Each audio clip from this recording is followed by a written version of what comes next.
Derek, or whoever that is, turn it up a little bit in my ear. Turn your volume up. Actually, it's fine. It's fine. I can hear you. Is that Derek? Is Derek here now? Wait. No, Derek's not good. It's John O is down there. John Zhang. Ah, okay. It's John Zhang. All right.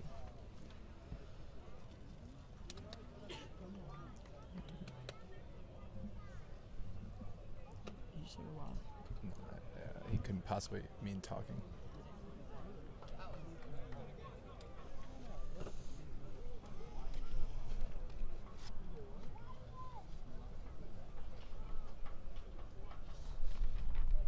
Captains are 78, Cody Winokur.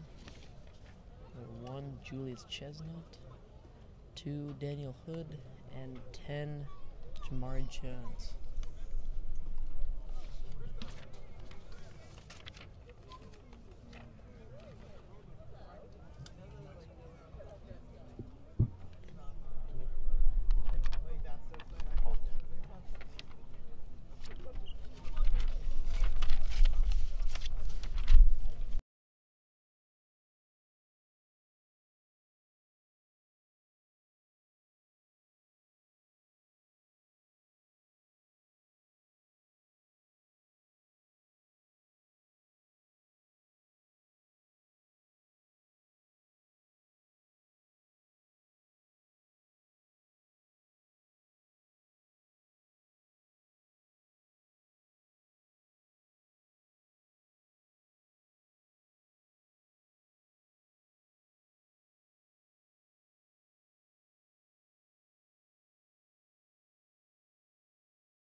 We invite everyone to please rise. We've played McDonald? Gentlemen, yes, remove the caps for the singing of our national anthem, performed this afternoon by the Gilman's Traveling Men.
About 10 seconds.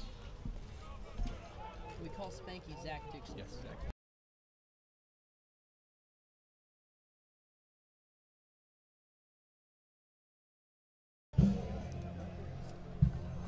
Hello, everybody, and welcome to Alexander Sotir Stadium here at Gilman School for this MIAA A-Conference matchup between the Archbishop Spalding Cavaliers and the Gilman Greyhounds. I'm Hap Conover alongside Jack Tortolani, ready to bring you this game. And Jack, with both these teams 2-2 in conference record, what are you looking to see here today from the Gilman offense, especially as they look to get a W? Well, Hap, from the Gilman offensive side, I expect them to try to establish a run game early. Something that we've seen when the Hounds are successful with their run game, especially in games like Mount St. Joseph's and Calvert Hall, when running back Brennan Madison was able to get the ground game going early. We were very successful, especially from an offensive standpoint. From a defensive standpoint for the Hounds, I expect them to try to contain junior quarterback Jaden Umbarger on the Archbishop Spalding side, the dual threat quarterback who can both hurt your defense in the air and by running. Gilman lucky today to get Brandon Willis, Zachary Dixon, and Darian Lawson back from injury. They both, or all three of those players, missed last week against Loyola, where Gilman was able to come away with a 21-14 victory. So both these teams 2-2 and looking to clinch a playoff spot here today.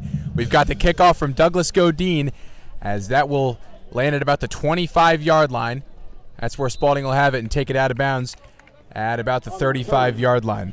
For Spalding, number 30, Justin Lope. That was Justin Lopes on the return for the Cavaliers. And so it's going to be 1st and 10 for Archbishop Spalding at the 35. And here comes Jaden Umbarger, ready to lead this Spalding offense.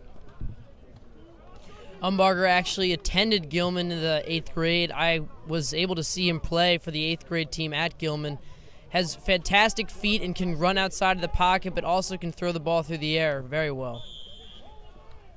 So we'll see how effective Umbarger will be today.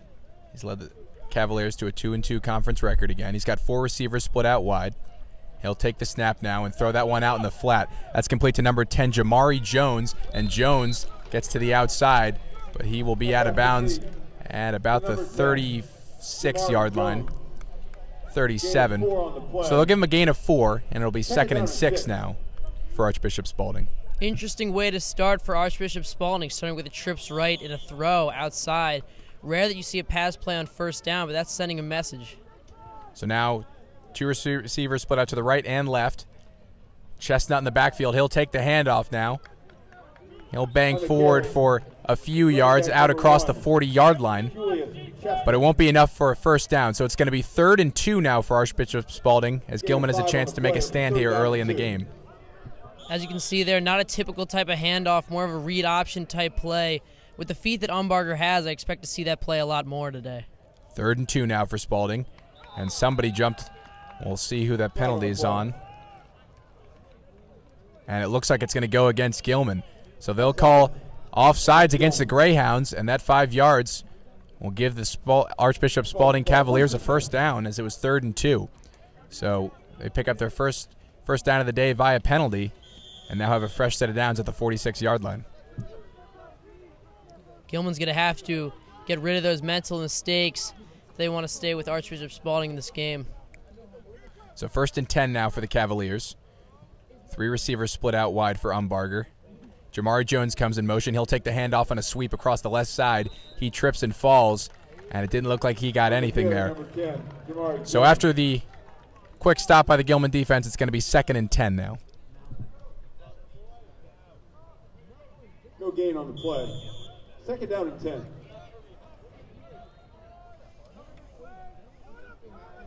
So now 2nd and 10, 3 receivers split out wide for Umbarger. He'll take the snap, fake the handoff to Chestnut, and he hits his man over the middle. That's good for a 1st down and more. That's number 18, Jordan Best, down the middle of the field, and he is inside the Gilman 10-yard line after a nice pitch and catch, and that'll set up 1st and goal for Spalding after the big play. Little quick slant there. They caught at about 8 yards, but ran for more. Kyrie Jones, a little bit shorter than number 10, number 18, Jordan Best on this Archbishop Spalding team. I would keep watching that matchup throughout the game. Julius Chestnut takes the handoff now, and he is met in the middle right there. That looked like Zach Dixon on the stop. Obviously a big improvement on this Gilman defense when he's on the field. So he makes the nice stop, and that brings up 2nd and goal from the 10. Obviously great to have Zach Dixon back after he suffered a concussion in the St. Francis game. He's really a driving force on this Gilman defense. Also plays running back on offense. So 2nd and goal now for Spalding. Umbarger has 3 receivers split out wide. Chestnut to his left in the backfield. Jamari Jones comes in motion. He'll fake the handoff and take it himself along the left side. He's got some room to run, but he is brought down short of the goal line. Looks like at the 2-yard line. So that's going to bring up 2nd down. Oh, and it looks like they're going to be able to get a 1st down without scoring a touchdown. So it's going to be 2nd and 2 now from the 4-yard line. 3rd down and goal. As I believe they can pick up the 1st down without getting the touchdown. 3rd and goal now, or 3rd and 2. Here's the handoff to Chestnut up the middle. He is met right at the line of scrimmage, and we'll see where they spot that relative to the marker. It's a big stop there by Bryce Bush. Chestnut, a big running back, is going to be hard to stop on the goal line, but Gilman getting a good rush there. So some confusion here in the stadium as to whether it's 4th and goal or 4th and 1. It appears to be 4th and 1 looking at the chains. So 4th down now. Here's Umbarger in the shotgun. He'll take the snap. Hand off to Chestnut along the right side, and he is brought down. And it looks like that's going to be a turnover on downs as the Gilman defense comes up with a huge stop inside their own 5-yard line. As you said, Hap, that's a huge stop there, especially on 4th and goal there. Thomas Brooker, one of our top prospects, committed to Stanford, broke through the line there and stopped Chestnut in the backfield. Hounds ball now, heading the other direction.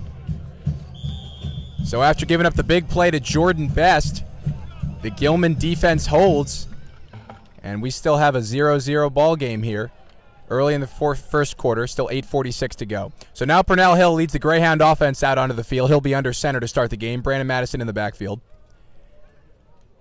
Goes with a hard count here early. He'll take the snap and plunge forward himself on a QB sneak play. Gets some breathing room there. Looked like he picked up a few yards. Quarterback Purnell Hill. One thing we have consistently watched over the season is the quarterback situation for the Hounds. Purnell Hill, the senior, and Josh Ettlinger, the junior, have in some cases alternated drives, or some cases Purnell Hill's played the whole game. I saw Ettlinger warming up on the sideline prior to the game, and it'll be interesting to see if he gets in the game at all. Piper Bond with nobody on him out there on the right sideline, and he's got the ball. He's wide open and streaking down the field. There is no one around him, and he will walk into the end zone for an easy Gilman touchdown of 95 yards. A complete busted coverage by the Spalding defense, and Gilman capitalizes, taking an early 6-0 lead on a 95-yard completion from Purnell Hill to Piper Bond. Huge play there. Obvious miscommunication by the Spalding defense. That play right there for the Hounds is something that will, throughout this game, be remembered. You see now they have the early 7-0 lead on a 95-yard play. That's huge. Also, you see Purnell Hill with the smart throw there to really lead the speedy Piper Bond. Many quarterbacks, if their wide receiver is that open, might throw it directly to him. But by throwing it ahead of him, Piper Bond is able to catch that pass in stride on his way to the end zone. So an incredible turn of events here as the Gilman defense makes a stand on their own goal line. And then after a quick QB sneak, Purnell Hill hits Piper Bond for a 95-yard score, and Gilman grabs the early 7-0 lead. So if you're the Greyhounds, Jack, that's pretty much the best start you could have asked for. I completely agree. To have a 95-yard play this early in the game is just absolutely huge. I mean, you see the Hounds bench obviously extremely pumped up, and the student section as well. So certainly an exciting couple of minutes here to begin this game as Gilman grabs the early lead. So now they will kick off once again and give Jaden Umbarger the ball back. And again, Spalding had a nice drive going on their first possession of the game as Umbarger was able to connect with Jordan Best for a 50-yard completion inside the 10-yard line, but the Gilman defense was able to hold. But the Cavaliers will get the ball back. Still more than 8 minutes to go here in the first quarter. And Douglas Godin will kick off for the Greyhounds. Here is Godin. Another kick down the far sideline. Looked like Jamari Jones has that one. And he will slip and fall at about the 26-yard line. So that's where Spalding will have it, 1st and 10. And Umbarger will lead the Cavaliers back out onto the field. The second slip for Jamari Jones. This turf has been, in the past, known to be very slippery, and if Archbishop Spalding and Jamari Jones can't adjust, that could be a factor that could play out and potentially favor Gilman's defense. Essex always likes to call it the turf monster, so see how many victims it claims today. Umbarger will be in the shotgun. 4 receivers split out wide. He's got Jones and number 5 Larry Brown to the near side. Again, Chestnut to his right in the backfield. He'll take the snap now, and there's a read option play, but he'll keep it himself, and he is streaking up the left sideline. A big hole opens up, and Piper Bond is chasing him down there. Piper is able to bring him down, but not after a huge gain, as Umbarger is inside the Gilman 20-yard line, And he sets up a 1st and 10 for the Cavaliers. You see the obvious speed there from Umbarger. That's the play we saw earlier, the read option, where Chestnut took it the first time. This time, Umbarger keeps it himself, finding a hole and streaking down the sideline. So 1st and 10 for the Cavaliers after the big play. 4 receivers split out wide again. Chestnut in the backfield alongside Umbarger. Here's the handoff to Chestnut along the right side. He's got some room to run, and he slips down. Zach Dixon was in the area, but it looks like, again, that turf is causing the Cavaliers some problems. He picked up about 4 yards there. Oh, they're actually going to give him more, like 5 or 6. So it's going to be 2nd and 4 now for the Cavaliers. Again, going with this 4-receiver set, spreading the Greyhounds out wide. Chestnut stands alongside Umbarger in the backfield. He'll take the snap, and here's another handoff to Julius Chestnut. He's going along the left side, spins his way out. He's got a 1st down and is out of bounds inside the 5-yard line. So a nice run right there by Julius Chestnut, and he sets up a 1st and goal for the Spalding offense. Archbishop Spalding back inside the 10 again. Let's see if they can capitalize this time. Of course, last time, unable to convert inside the 5 as the Gilman defense made a big goal line stand. But a 1st and goal now. And now 3 receivers split out wide for Umbarger. Chestnut to his right in the backfield. He'll take the snap and keep it himself up the middle, and he was met by the Gilman D-line right there as the read option does not produce for the Cavaliers. So it'll be 2nd and goal from about the 5-yard line. 6:52 to go in the first quarter.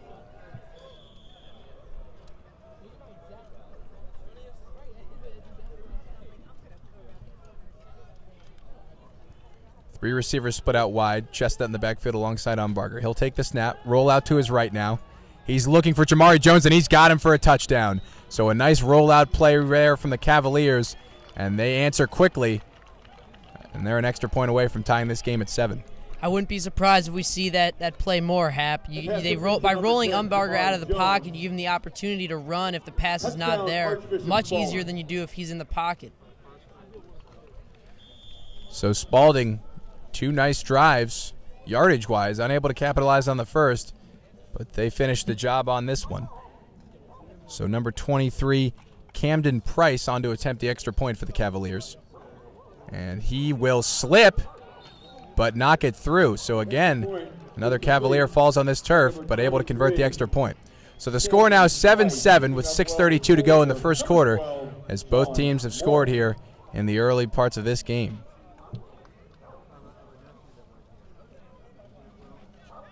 I wonder what type of offense we'll see here now from the Hounds. Obviously, the mistake early by the Archbishop Spalding defense is what gave them the first touchdown, but now they're probably assuming that Archbishop Spalding has no more slips like that on defense.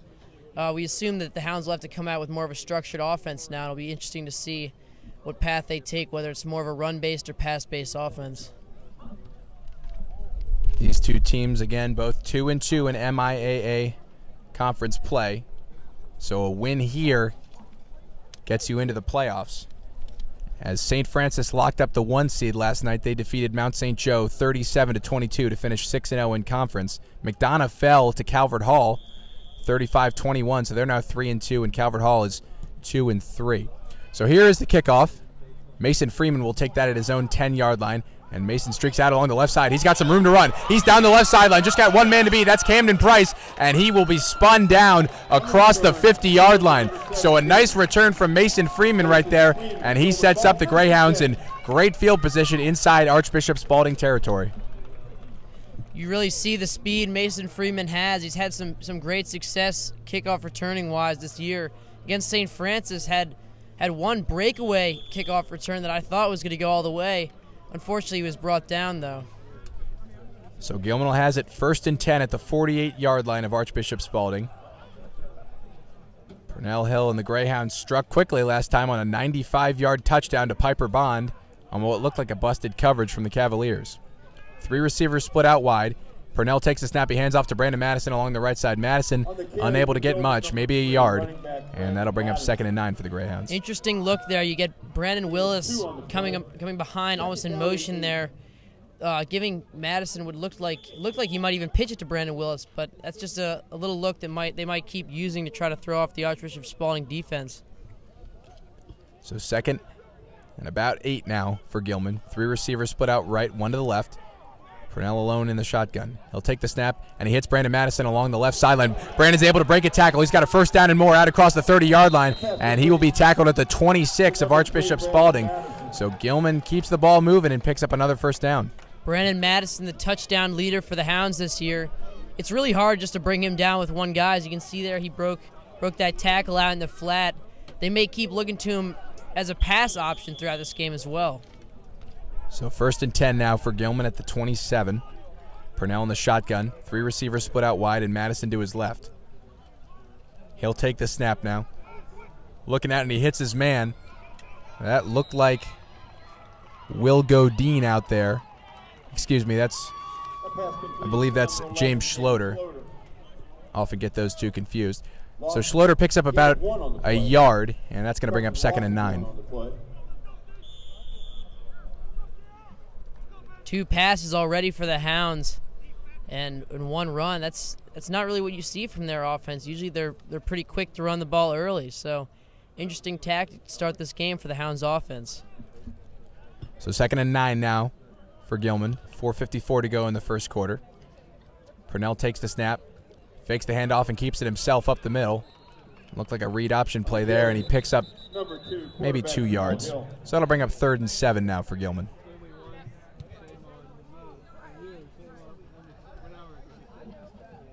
May have been a penalty. We'll check that. Personal foul call against the Cavaliers. So that is going to move the ball up 15 yards, I believe, and give the Greyhounds a first down, as it certainly was a signaled personal foul. And they will indeed move the ball up. So the Spaldings commit a penalty there and give the Greyhounds a first down deep inside their own territory. Bryce Bush now checking into the game alongside Jack Witherspoon. 2 tight ends on the line here. Most likely a run play, but we know that both Jack Witherspoon and Bryce Bush have potential as receivers as well. Some issues with the chains here, as it should be a 1st and 10 from the 13-yard line. Both teams standing around here as Gilman looks to take the lead.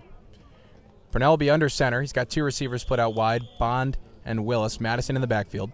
He'll take the snap, and there's a handoff to Brandon Madison. Madison spins forward, and he keeps those legs churning. He's down at about the 5-yard line, so a nice pickup, and that'll set up a 2nd and short for Gilman. So as the Hounds get down inside the 10 here, one play that we have seen, you see now they're running off Purnell Hill right now, is a direct snap to running back Brandon Madison, who usually does kind of a reverse pivot inside and looking for the fake handoff and run it in here. I'm wondering if we're going to see that play right now. They will indeed go to the Wildcat with Brandon Madison taking the snap. Willis comes in motion now. He'll fake the handoff and hand off to Zach Dixon.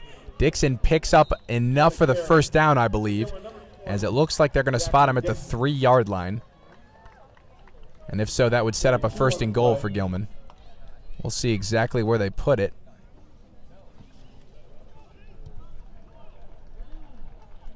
Let's see what the official signal is. Looks like we may get a measurement.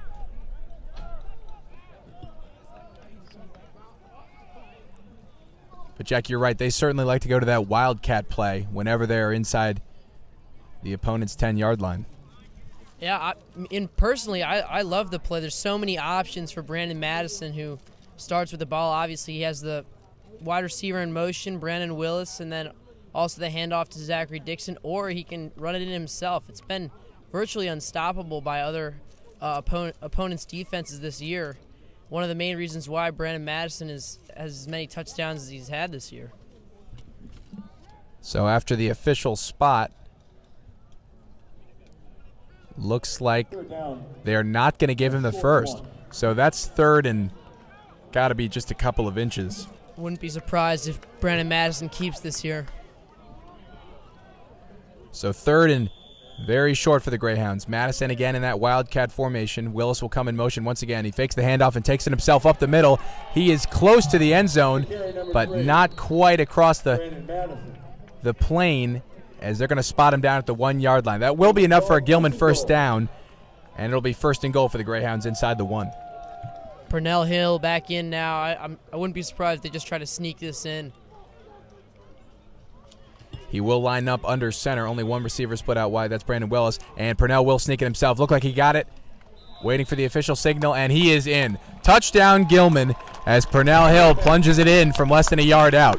So the Greyhounds respond to Archbishop Spalding and retake the lead. Pending and Douglas Godine extra point, they will lead 14-7 with 3:29 to go in the first quarter.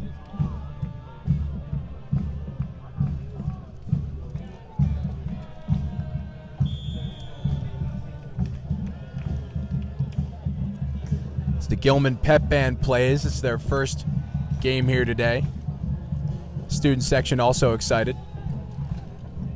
Of course, senior day here at Alexander Sotier Stadium, as it's class of 2018's final home games. They did flowers with the parents before the game, which was a nice moment for some of the players and their families. And Douglas Godine, one of those seniors, knocks through the extra point. So again, Gilman retakes the lead at 14-7, and they have scored on their first 2 drives of the game.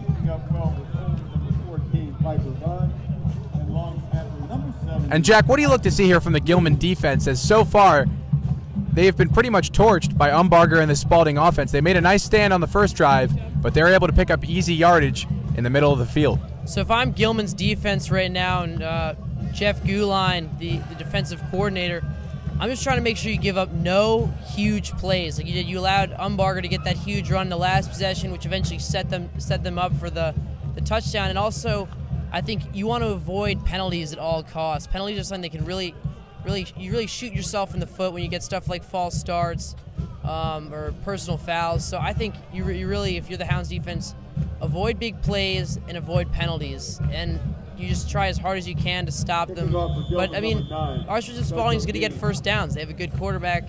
You just want to try to wear them down on defense. Godine with the kickoff here, and that will be caught and returned. Looked like Lopez again, Justin Lopez, on the return for the Cavaliers. He'll be tackled at about the 35-yard line, and that's where the Cavs will have it, 1st and 10. So they trail by 7, with again 3:24 to go in the first quarter. Kona Ice is available and on sale at the north end of the campus. Please come and enjoy. Thank you. Thomas Booker now wearing number 52, as he often changes jerseys during the game. So he is now at 52 for the Greyhounds. Umbarger in the shotgun, 1st and 10 for the Cavaliers. 4 receivers split out wide, and Chestnut to his left, as they continue to spread the Greyhounds out here. Umbarger will take the snap, and he's looking out to his left. That ball is complete, and it's on the ground. It's on the ground, and we'll see what the call is. It's Gilman football, as they have called a fumble and a recovery by the Greyhounds. Oh, and now they're going to, another official is going to come in and call it incomplete. As my initial reaction was, I thought it was incomplete as well, as it didn't look like he had caught it and made a football move. So they will call that incomplete and bring up 2nd and 10. Yeah, it just looked like he really didn't have possession there. He had about a 1 step before the ball came out. It's really hard to deem the receiver with possession of the ball if he's hit that early and the ball comes out. So 2nd and 10 now for Spalding. Umbarger in the shotgun again, and he's going to keep it himself on a quarterback draw. He's up the middle, and he only picks up a few. Maybe 3 yards there from Umbarger. And that's going to bring up 3rd and 7 now for Spalding at the 38-yard line. So far, Archbishop Spalding really only going with shotgun looks for Umbarger. Surprising, but when you got a guy that can run like him, it makes it a lot easier for Umbarger, to get outside the pocket if needed and run the ball. Looks like they're going to go 5 wide here, as they will spread the Greyhounds out. 2 to the left and 3 to the right for Jaden Umbarger, as he looks to convert here on this 3rd and 6. But first we have a stoppage of play, as it looked like one of the teams called a timeout. Archbishop Spalding will spend their first one of the half, as they will talk things over before this big 3rd down. And Jack, if you're the Gilman defense here, what are you anticipating on a 3rd and 6? So if they come out with that same look again, where Umbarger is the solo quarterback back, I would expect you're obviously in a pass coverage defense, but you're going to want to have one guy. It's called when you QB spy. So you're going to have one linebacker or possibly someone like Zachary Dixon just watching Umbarger. They know he's a running threat. And when you send 5 guys out, 5 guys deep, it often opens up space for Umbarger to get out of the pocket and run. So I think they're going to have one guy who just has eyes on the quarterback here, expecting pass on 3rd and about 7. They're going to go with 4 receivers this time, and Chestnut returns to the backfield alongside Umbarger. 3rd and 6 now for the Cavaliers. 3 to the right, 1 to the left. I believe they're in zone defense right now as they have the linebacker Sludzinski out covering this trips right look here. So here's the snap. Umbarger rolling out to his right. Looking to run, and now he's going to throw. That was incomplete. Intended for number 5, Larry Brown. It was behind Brown, and he was unable to make the catch. So Gilman makes a stand, and that will force Archbishop Spalding to punt. There was that rollout look again. Gilman did a better job of defending it this time, forcing Umbarger to throw it sooner than he wanted to. Camden Price on to punt for the Cavaliers. Kyrie Jones back deep to return for Gilman. He stands at his own 20-yard line. Here is the punt from Price. Nearly got that blocked, and that was a very short punt. It will bounce, take a Spalding roll, and will be downed at about the 49-yard line. So not a great punt right there from Camden Price, and Gilman will again have it in great field position at their own 49-yard line. Number 50, Darian Lawson for this Gilman team, drove the Archbishop Spalding lineman back so far that the lineman actually ran into his own punter. Price so far, the kicker and punter for Archbishop Spalding has had trouble, slipping twice on a field goal and on an extra point and a kickoff, and then pretty weak punt right there. So 1st and 10 for Gilman. Purnell Hill leads the offense back. He's under center. Madison in the backfield. 3 receivers split out wide. He'll take the snap and drop back. Tries to dump it off to Brandon Madison, and that might be a lateral. It's recovered by Gilman, but they're going to call it incomplete. Always a dangerous pass when you flip it out in the flat behind the line of scrimmage. Smart read there by Hill, and a pretty good play call for Gilman. Unfortunately didn't work, but you could obviously see that Archbishop Spalding with that appeared to be a 6-man front was definitely showing blitz there. So they were looking to get that quick screen out to the right because they knew Madison would be uncovered. So 2nd and 10 now for Gilman. Again, 3 receivers split out wide. Madison in the backfield alongside Purnell. And now Schloter comes in motion. Purnell takes the snap and hands off to Brandon up the middle. And Brandon is stuffed right there at the line of scrimmage. Looked like number 2, Daniel Hood, was in on the stop for the Cavaliers. And that's going to make it 3rd and long now for this Gilman offense. 1:55 to go in the first quarter. No gain on the play. 3rd down and 10. So 3rd and about 10 now for Gilman. Expect pass here. And they will have 3 receivers split out wide. Purnell takes the snap and rolls out to his right. He's looking deep for Piper Bond, and that is just over Piper's head, as it looked like he may have had a step on his man, and he is upset, banging the turf as it looked like he got turned around on that throw, and it fell to the ground incomplete. So Gilman unable to take advantage of the good field position, and they will bring on the punt team. It's a great toss there by Purnell Hill. Unfortunately, just a tiny bit of a misread there by Piper Bond. It would have been a very tough catch, but had he had kept running, probably would have been able to run right under that throw. Bryce Bush on to punt for Gilman. Jamari Jones back deep to return for the Cavaliers. Here's Bush punting away, and he gets off a nice kick. Jamari takes it at his own 11-yard line. He gets past Darian Lawson. He's down the left sideline. He's out of bounds at the 30 after a return of about 19 yards. So a nice return right there for Spalding. And they'll have it 1st and 10 at the 30-yard line with 1:19 to go in the first quarter. Again, Bryce Bush now doing the punting duties for Gilman, as Jeremy Cranston, who started the season at punter, has had to deal with some injuries. We've also seen Daniel DeLeon do some punting for Gilman. But it looks like they found their man with Bryce Bush, as that was a pretty nice kick. So 1st and 10 for Spalding, who were stopped on 3rd down last time by the Gilman defense. Umbarger now in the shotgun. 3 receivers split out wide, but he's going to hand off to Chestnut. Chestnut along the left side, and he is wrapped up by a couple of Gilman defenders. Will be brought down after a gain of about 4. Chestnut, who we expect to be a pretty large force in this game, has been relatively limited so far by this Hounds defense. 4 on the play. 2nd down and 6. Chestnut with a couple of touchdowns when Spalding played Loyola a few weeks back, winning that game 35-6. Umbarger now drops back, and that is incomplete. And Spalding fans looking for a flag, and they will get it, as it looked like Kyrie Jones may have been a little bit early there in coverage on Brevin Easton, the receiver. It's a tough play there. Kyrie Jones obviously saw the slant coming, just jumped the route a little too quick, making contact with number 17, Brevin Easton, just a little bit too early there.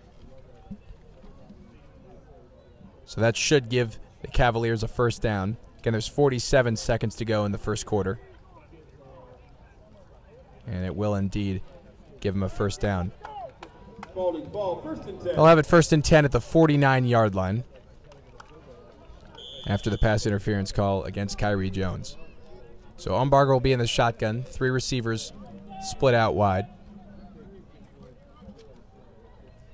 Yet to hear much from Jamari Jones in the passing game besides that short touchdown that he caught. And this time Umbarger's going to keep it himself, and he's brought down by Darian Lawson after a gain of about 1. So he's out to midfield, but it's going to be 2nd and 9 for Spalding. Fantastic tackling, great discipline there by Darian Lawson. Was not fooled by the fake handoff to Chestnut there. Brought Umbarger down. 2nd and 9 for Spalding. Again, going with that 3 receiver set. And Chestnut alongside Umbarger. Jamari comes in motion now. And here's the handoff to Chestnut up the middle. He breaks through the line, and he gets past Piper Bond. He's now in the open field with just a few men to beat. He's down inside the 10 and in for the touchdown. So Julius Chestnut runs it in from the 50-yard line. And Archbishop Spalding answers once again, an extra point away from tying this game at 14. He must have heard us. Certainly did. He was bottled up for most of that 1st quarter, but right there, breaking through the line. And once he got to that 2nd level, there was no one there to stop him. So Julius Chestnut, who has been the bell cow all year for this Spalding team, scores his 1st touchdown of the day. Camden Price now on to attempt the extra point for the Cavaliers. Just 2.6 seconds to go in the 1st quarter. Ooh. And that ball again gets through. Looked like that may have been tipped by a Greyhound or 2. And Price has struggled a bit on these extra points, but both of them have gone through the uprights. So we do have a tie game here at 14. High scoring so far in this 1st quarter. Score tied at 14-all. It's a Gilman team that obviously not necessarily known for its offense, probably more for its defense. But they are able to put up big numbers, as we saw in that 35-28 victory over Calvert Hall on October 6th. But so far, the offense outplaying the defense for the Greyhounds, as they have scored on 2 out of their 3 possessions thus far in the game. So Mason Freeman and Kyrie Jones will be back deep to return, as Camden Price will kick it away. Both teams will switch sides of the field after this play, as there's only 2 seconds to go in the 1st quarter.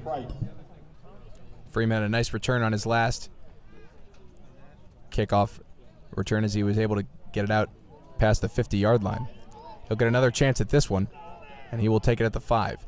Runs out to his left and tries to cut it upfield, and he finds a hole again. He's down the left sideline. He's got Camden Price to beat. He's down the left, 40, 35, spins inside past the 30-yard line, and Mason Freeman has done it again, setting up the Greyhounds in terrific field position as he gets out across the 30 to the 28-yard line of Archbishop Spalding. Fantastic run there by Freeman. On the first kickoff return, the hole kind of opened up for him, but here he really had to navigate his way through the defense, which he did perfectly. on his way to that extremely long return. I don't even know how long that was. Was it 60 yards, 70 yards? I'd call that about 70-plus yards. I mean, what a return. He kind of just waited and little jump step to his left, and it was just outside again. Freeman done such a nice job since he's come in to return kicks. We saw in the St. Francis game, he took one 80 yards, fumbled inside the 10-yard line, but still, he just is always able to find that hole and give the Greyhounds great field position. Also does a nice job on punt coverage as he's blocked a few this year.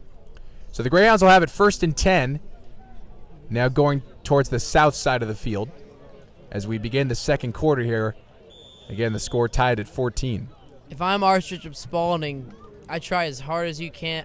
If I'm them, they got to kick the ball away from Freeman. I mean, 2 absolutely scorching returns that have put the Hounds in great field position to start this game. Perhaps we'll see them do something like what Gilman does, where they do a shorter kick to about the 30-yard line. Purnell Hill takes the snap now. He hands off to Brandon Madison along the left side. And Madison unable to get much as a couple of Spalding defenders converged on him.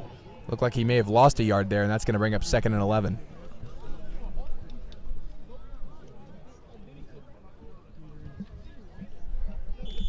Early stages of the second quarter here as we got a tie game, but Gilman in striking distance. Bryce Bush now checks into the game. Bryce had a terrific catch against Loyola, tipped it to himself, and then was able to catch it as he was going to the ground. Brandon Willis in single coverage on the right here. Keep an eye on him. Purnell Hill takes the snap. And a little pop pass to Bryce Bush. And Bush out over the middle of the field across the 15-yard line. And that'll be enough for a Gilman first down. I like that play there. A little bit of trickery there by the Hounds offense. Fake run by Purnell Hill and just pops it over the top to Bush. Gets his 10 to 12 yards there. Reminded me of Tim Tebow and the old pop pass they used to do on the goal line. So 1st and 10 now for Gilman at the 15-yard line. Purnell under center. 3 receivers split out wide, and Madison in the backfield. Willis comes in motion. He'll get it on a sweep across the right side. Willis trying to get the corner. He's out across the 10-yard line and is ushered out of bounds. And the Gilman fans won a personal foul as there was a little bit extra there after he crossed the boundary, but no flag. So they'll spot him at about the 8-yard line, and that'll bring up 2nd and about 2 now for Gilman. Looks like they are going to run Wildcat again. Brandon Madison in. Willis, expect him to go in motion. Madison in the Wildcat. Willis coming in motion. He'll fake the handoff to him and keep it himself. Madison plunges forward, and he is so close to the goal line, but he'll be brought down at the 1-yard line. That'll be enough for a Gilman first down, and it sets up 1st and goal for the Greyhounds. You see Madison, a little bit of frustration there. He wanted the call to go back to him again, but they're bringing Hill back in. I'd expect a sneak here. Quick snap. Spalding struggling to get defenders onto the field as a flag flies. Purnell Hill on the sneak is into the end zone. So if that stands, that's a Gilman touchdown. That should be offsides against Spalding. If it is a touchdown, I just expect the Hounds will decline this. Yep, and they will. The call was offsides, and they will, in fact, decline. So Gilman scores its 3rd touchdown of the day as Purnell Hill gets his 2nd of the rushing variety, and they take a 20-14 lead here with 10:39 to go in the second quarter. The Hounds extremely productive on offense so far. 3 touchdowns on 4 possessions, I believe. And they have been very effective in the red zone, scoring a touchdown each time they were down there. And a timeout call here. And it looks like Spalding is going to call it. So that's their 2nd of the half, and they will have 1 remaining. Expect Gilman to just kick the extra point here, as Douglas Godin is converted on his first 2 of the day. And Jack, what have you seen so far today from this Gilman offense that has enabled them to be so successful? Well, so far I've seen a great variety of plays from the Hounds offense, both throwing and running. And they've also been alternating which plays they're running very well. So they're not fully committing to the pass the entire time or the run. So I think they're keeping this Archbishop Spalding defense on their toes. And then they've just gotten some plays where they've just broken a couple tackles, which have turned into huge gains. Piper Bond will be the holder here for Douglas Godine. And Doug is able to convert. So Gilman tacks on the extra point, and they now lead 21-14 with 10:39 to go in the second quarter. As the Greyhounds have done a very nice job on offense, scoring on 3 of their 4 possessions here today.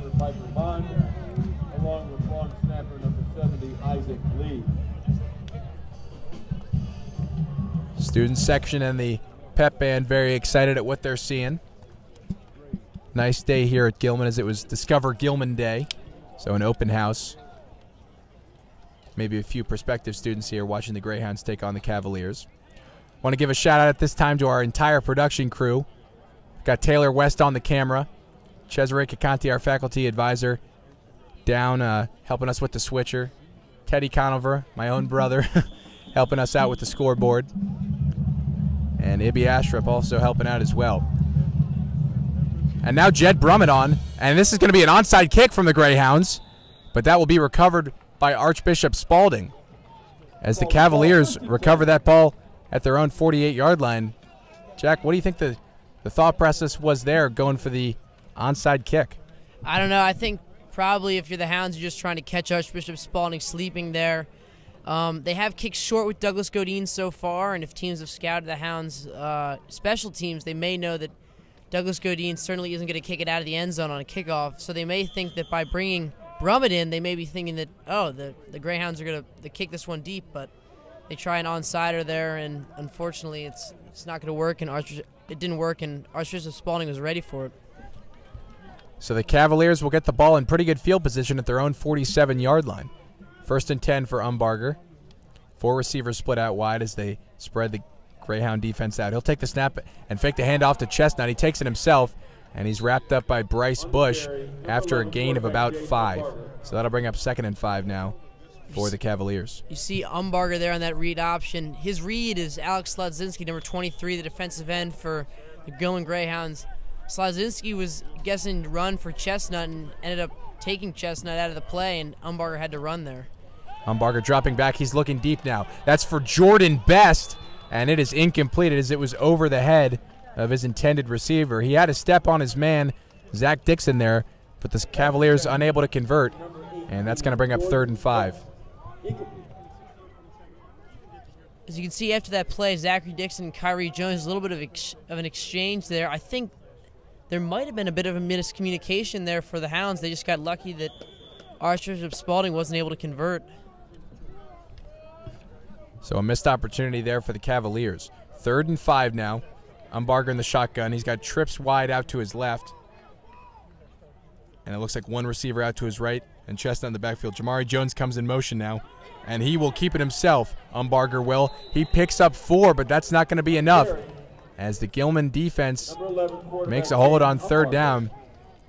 In the late first quarter and now early second quarter, the Hounds have made a bit of an adjustment, and they've started to stop Umbarger and hold his gains down to like 5, 4, maybe even 3 yards per carry. They're going to go for it on 4th down here. 4 receivers split out wide. Chestnut to Umbarger's right. It's 4th and 2. Saw that they tried to get the Hounds on the hard count there. Did not work. Here's the snap from Umbarger. He rolls out to his right on an option play. Pitches it out to Chestnut, and Chestnut has some room upfield. He cuts it up past the 25-20, and he will be brought down inside the 15-yard line. So Spalding goes for it on 4th and 2, and the gamble pays off as they set up a 1st and 10 deep inside Gilman territory. That's tough there for the Hounds, especially to give one up on 4th, but that was fantastic play calling by Archbishop Spalding. They tried to get the Hounds on the hard count, didn't work. Good job by the Hounds not to jump, but then they immediately audible, recognizing the blitz by the Hounds, to a little pitch outside for Chestnut. 1st and 10 now, and Umbarger will call his own number again. He's up the middle, and he is into the end zone for a touchdown. So Jaden Umbarger scores his first rushing touchdown of the day, and Spalding now an extra point away from tying this game up once again.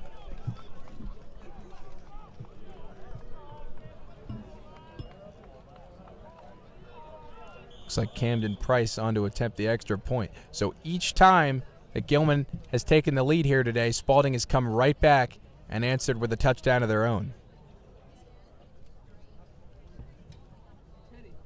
And right now we're on pace for a huge shootout here at Sotir Stadium. A penalty here before the extra point. False start call against Archbishop Spalding. That'll move him back 5 yards. And that could potentially be significant as Camden Price has had some difficulties on his extra points today. I was thinking the exact same thing. Possibly just a 5-yard move back could be the difference between a miss and a make for Price here. So he'll attempt this now 25-yard field goal, extra point attempt. And he bangs that one through. That was his best one of the day. Yeah.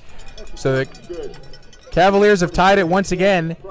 The score now 21-21 with 9:21 to go in the second quarter. Got another penalty down. As we'll await the call. Brandon Willis certainly seems to think this is going to go against Spalding. But we will await the call here. Had to have been after the play. They're going to call a dead ball personal foul. Unsportsmanlike penalty. Be assessed on the kickoff. Against Spalding. So that will move them back 15 yards on the kickoff. They will now have to tee it up from the 25. So that, again, gives Gilman the chance to set up good field position as Mason Freeman has had 2 40-plus yard returns. His second one more than 70 yards. It's probably the last thing you want to do here if you're Archbishop Spalding is give Freeman even more of a chance to get even closer to the Hounds' end zone on this play. We'll see if they indeed kick it to Mason.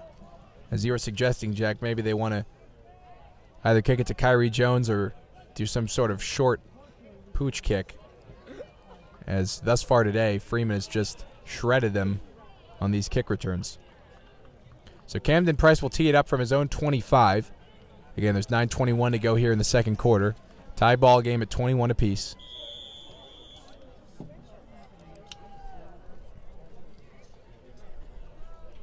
I wouldn't be surprised to see the pooch kick here. Here is the kickoff from Price, and he slips again. But he will indeed kick it to Freeman, as he will take it at his own 20. He fumbles quickly, but recovers. And this time, Spalding able to wrap him up. So Gilman will have it 1st and 10 at the 29-yard line. And that's where Purnell Hill will lead the offense.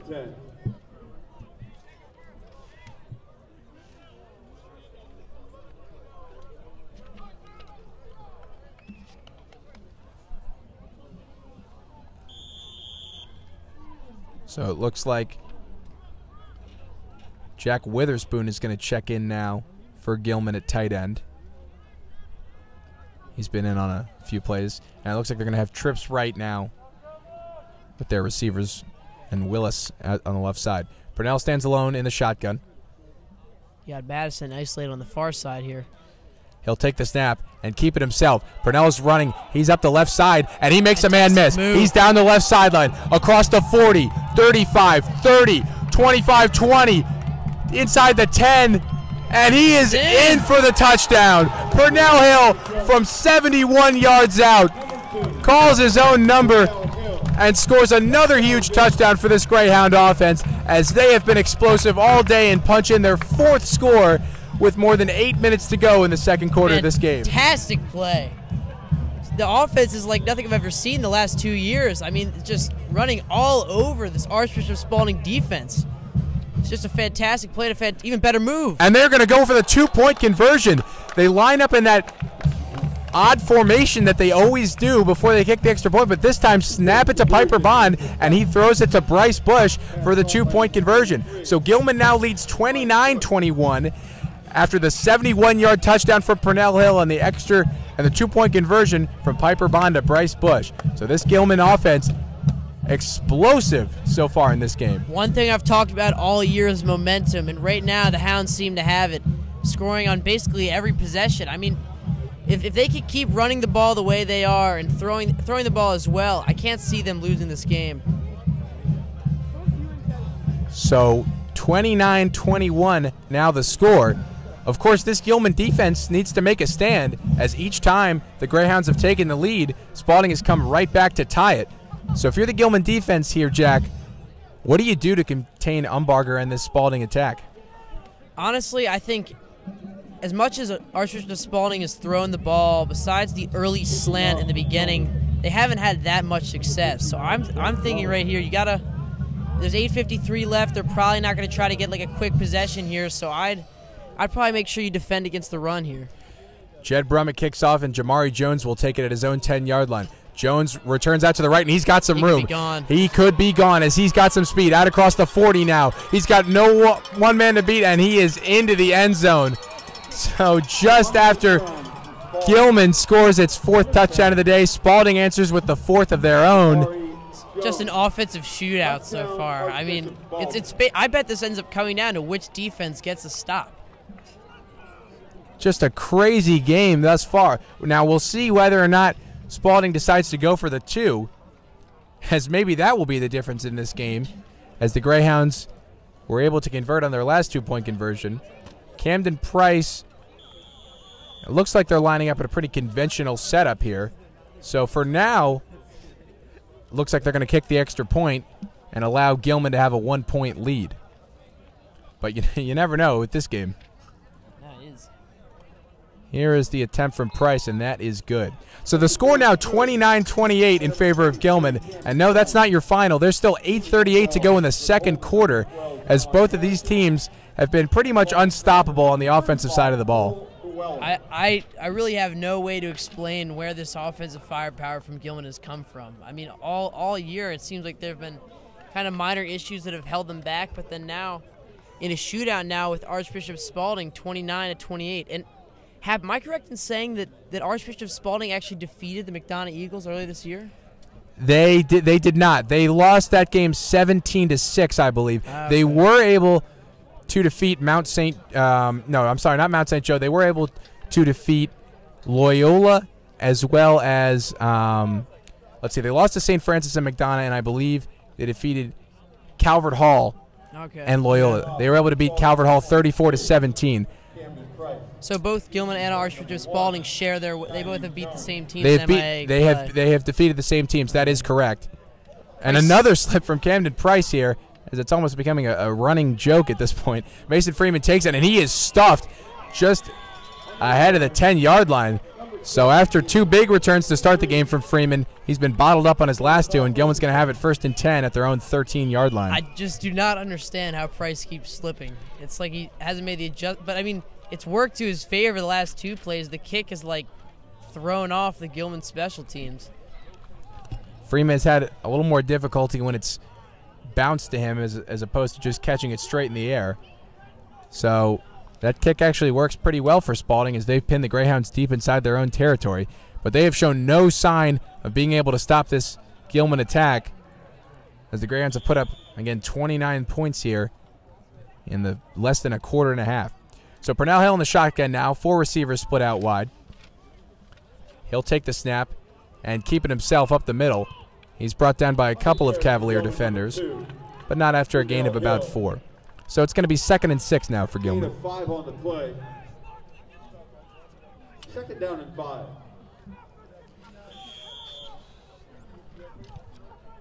Bryce Bush checking into the game, along with Cavante Beard for the Greyhounds. They'll line up to Purnell's left. 2 receivers split out wide, and Madison in the backfield. Brandon will take the handoff, and he is brought down in the backfield. That was a nice tackle right there by a Cavalier. And that's going to bring up 3rd and 5 for Gilman. So a huge opportunity here for this Spalding defense to get a stop, as they've only made 1 this entire game. But now have the Greyhounds inside their own 20 with a 3rd and 5. Purnell Hill back there on his own right now. He's got 3 receivers split out to his left, 1 to his right. That's Piper Bond. He'll take the snap, and he's looking for Piper. He hits him out in the flat. Piper able to break a tackle, and he's got enough for a 1st down.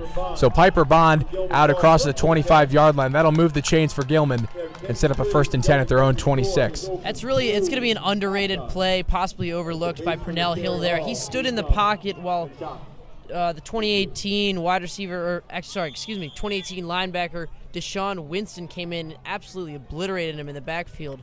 But he was able to stand in there and get the pass out to Piper Bond there.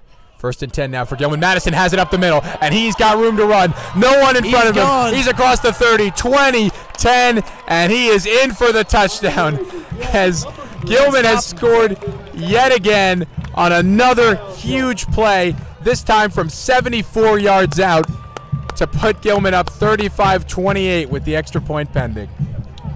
Wow. I mean, I just don't know what to say at this point. I'm surprised Archbishop Spalding hasn't gone into like more of a prevent defense yet, with the fact that right now every time that our offensive players have broken past the first level of defense, they're basically gone. I'm surprised they haven't gone to at least one free safety way back, maybe even a second, to prevent these huge plays. So Douglas Godin now on to attempt the extra point.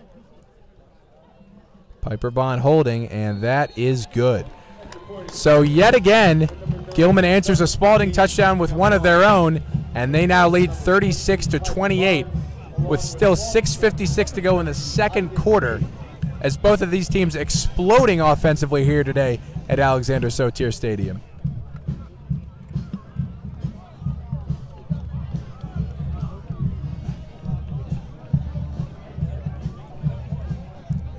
And so, Jack, I now pose the question to you. What do you do on the kickoff? And then if you stop him on the kickoff, how do you stop him on offense? So right now, I kick away from number 10, Jamari Jones, on Archbishop Spalding. He had the kick return last time, and I think unless they really put in a strategy, you know, if they do kick it to him, I would kick left here and hope to get a stop behind the 30 if you're this Hound special teams. So here is Godin, and he will squib this one. That ball's on the ground, but it looks like it's going to be recovered by Spalding. And at this point, maybe going for the onside is the best strategy. Sort of like a game of Madden when both players can't seem to stop the other one. So it'll be 1st and 10 for Spalding now, inside their own 40-yard line.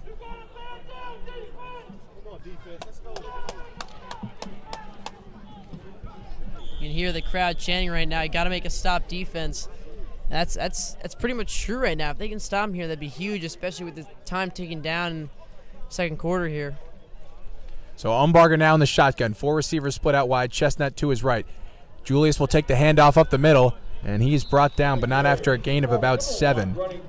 So a nice carry right there from Julius Chestnut, and that'll bring up 2nd and 3 at the 45-yard line. 2nd down and 3. Continuing to spread this Gilman defense out. 4 receivers split out wide. Umbarger takes the snap, and here's another handoff to Chestnut, but this time he's met at the line of scrimmage. Bryce Bush with a nice tackle right there, and that'll be a pickup of maybe half a yard and bring up a 3rd and about 2 for the Cavaliers. That's a gain of 1 on the play. 3rd down and 2. So 3rd and 2 for the Cavaliers now. Clock running, just over 6 to go here in the first half. 3 receivers split out to the right for Umbarger, 1 to his left. He'll take the snap in the shotgun. He's going to keep it himself, and he has enough for the first down. So, yeah. As it looks like he got out to the 49-yard line, but that will move the chains for a Spalding first down. Gain of 2 on the play. Spalding ball, 1st and 10. So a fresh set it down for Spalding. And they again, 4 receivers split out wide, and Chestnut in the backfield with Umbarger. This time Umbarger looking to throw, and that ball is way overthrown. Kyrie Jones, the defensive back, really got away with one there. So they had 2 wide receivers, as Hap said, split out left there, and they faked the screen to number 18, Jordan Best, and then looked for the double move for Will Sherwood, number 14, going deep. Luckily, Kyrie Jones was able to just get a piece of Sherwood's jersey there and slow him down so he couldn't make that catch. Ref missed it there, though. Certainly looked like either holding or pass interference there, but no call, and that's going to bring up 2nd and 10 now for Spalding. Trips out to the left for Jaden Umbarger, and he'll take the snap. This time a handoff to Julius Chestnut, and Chestnut's got some room to run on the right side, breaking free of Darian Lawson, and a flag flies in as Chestnut gets out to the 35-yard line of Gilman. I believe it's going to be a face mask. I couldn't tell on who, though, because Chestnut was giving Darian Lawson the stiff arm to the face. And just as Darian Lawson looked like he could have been grabbing Chestnut's face mask as well on the tackle. Defensive coordinator Jeff Gulline pretty incredulous on the sideline as he is not pleased with the way his defense has been playing, and they are going to call a face mask against Gilman. So that's going to give Spalding 15 more yards tacked on to the end of the run, and will probably set them up at about the Gilman 20-yard line.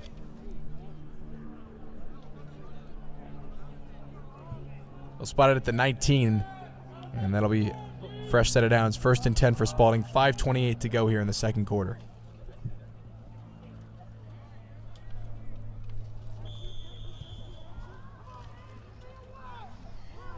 Three receivers split out wide to the left and 2 to the right for Spalding. Chestnut comes in motion now, and he will fake the handoff. Umbarger will and take it himself. Picks up only a yard, if that, and that's going to bring up second down. Number 11, quarterback Jaden Umbarger. So the one place Gilman has had its big, I guess you could say, defensive stand was on that first drive inside their own 5-yard line. So perhaps forcing Spalding into a goal line offense is exactly what this Gilman defense wants. Here's the snap from Umbarger. He's looking to throw, and he is under pressure. He rolls out to his right now, and he dumps that ball off. But they're going to say that's incomplete, as it looked like his receiver was out of bounds. So that's going to be 3rd and 9 now for Archbishop Spalding, and Gilman with a chance to make a stand here. Incomplete. 3rd down and 9. It's a good rush there by the Hounds. They were able to flush Umbarger out of the pocket there.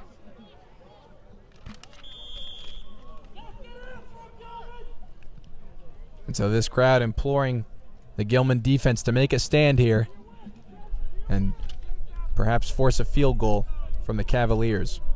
So an 8-point lead for Gilman. Again, 4:39 to go in the second quarter. Umbarger takes the snap, and he fakes the handoff. He keeps it himself up the middle. We'll see where they spot it. It's going to be close. It looks like they're going to put him right at the 10, and I don't think that's going to be enough.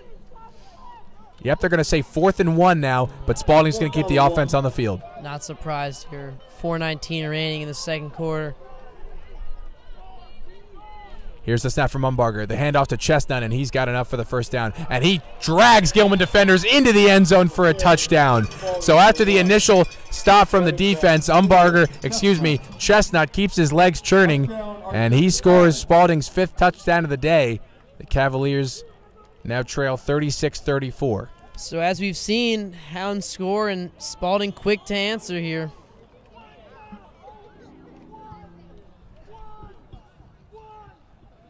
And it looks like Spalding's going to be content to continue kicking extra points, allowing the Greyhounds to maintain that 1-point lead. Camden Price knocks that one through. So the score 36-35 in favor of Gilman. 4:08 to go here in the second quarter. So here's a thought, Jack. The Greyhounds do receive the ball at the start of the second half. Do you maybe here try to churn some clock off, score with not enough time for Spalding to answer, and maybe do like a 2-for-1 type of deal? Because right now that's all I've got, because it seems like neither team can stop the other one. So I was thinking the exact same thing. I think, yes, you definitely want to, if possible, make this the last possession of the half. But your number one priority is still to, if you can score. So you don't want to be too conservative here and get to a place where you end up having to do something like punt back to Archbishop Spalding. So I think, yes, you try to make this the last possession of the half, but you're still thinking we're trying to score here if you're this Hounds offense. So we will see what the play calling style is, whether they go for the big play or maybe try to milk some clock.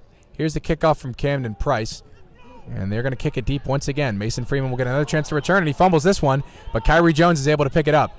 Kyrie out across the left side, and he's got some room to run. He's out across the 35-yard line, will be dragged down at the 37. So Mason Freeman unable to handle that one, but Kyrie Jones picks up his teammate and also picks up 30 more yards, and Gilman will have it 1st and 10 at the 37. 3:58 to go. Gilman's ball, 1st and 10. Both teams with 2 timeouts remaining. Heads up play there by Kyrie Jones, able to pick that ball up and do something with it, get it all the way out to the 38-yard line. 4 receivers split out wide, and Brandon Madison stands alongside Purnell Hill in the backfield. Purnell takes the snap, and he will hand that off to Madison, but Brandon is stuffed at the line of scrimmage, and that's going to bring up 2nd and 10. On the carry for Gilman, number 3. Looks like Jack Witherspoon checking in now for Jackson McCambridge on a 2nd and 10. Gilman certainly with no sense of urgency. Maybe they were listening to us as clock continuing to run now. Under 3:30 to go in the second quarter. 3 receivers split out wide for Purnell Hill. Ooh. And that looked like maybe a false start. Purnell fakes it twice, and that was a backwards throw. Wow. I'm not sure exactly what happened there, but that went out of bounds. I'm 100% sure that one was a backwards throw. That was a broken play there. You see Schloter looked to go in motion a little bit too early. That didn't get called, which is lucky for the Hounds. And then Purnell Hill looked for the quick pass to Madison, who just was not looking for the throw at all. And I think Purnell Hill tried to clutch that ball, but he was already in the throwing motion. It slipped, ending up going backwards. But the Hounds were very fortunate there. That ball was able to roll out of bounds. So that's going to bring up 3rd and maybe 20 now for Gilman after the big loss on the backwards throw. So Purnell takes a snap now. Statue of Liberty play. Here's Brandon Madison. Fantastic They've play. run this before and it succeeded, and it's going to succeed again. 1st down for Gilman now. Brandon Madison out across the 30-yard line, and he will be pushed out at the 29. So that Statue of Liberty play. There's a flag down, though. Oh no, they're going to call a hold against the Greyhounds. So a huge call right there as it brings the play all the way back, and that will make it 3rd and 29 after the penalty. So that's absolutely killer. Right, that is a huge call in this game. Completely shifts momentum and will probably allow Archbishop Spalding to get the ball back, as Gilman has it 3rd and forever now. Fantastic play by the Hounds there, though. I mean, I looked away for 1 second, looked back, and suddenly Purnell Hill no longer has the ball. And I think Gilman has that's been one of their positives this season, is the ability to run trick plays that are actually extremely effective and ran at perfect times in the game where they can be most effective. So I think, unfortunately, the hold gets you there, but that's a very smart play and a very smart time to use it as well. That Statue of Liberty play certainly has come in handy. It scored a huge touchdown against Calvert Hall on a 3rd and long as well. But now 3rd and 29 for Gilman. This time just a conventional handoff to Madison up the middle. He'll pick up maybe 2 yards, but that's going to bring up 4th down. Spalding elects to not call a timeout initially, but now it looks like they will. Yeah, they're going to try to get this ball back here. Yep.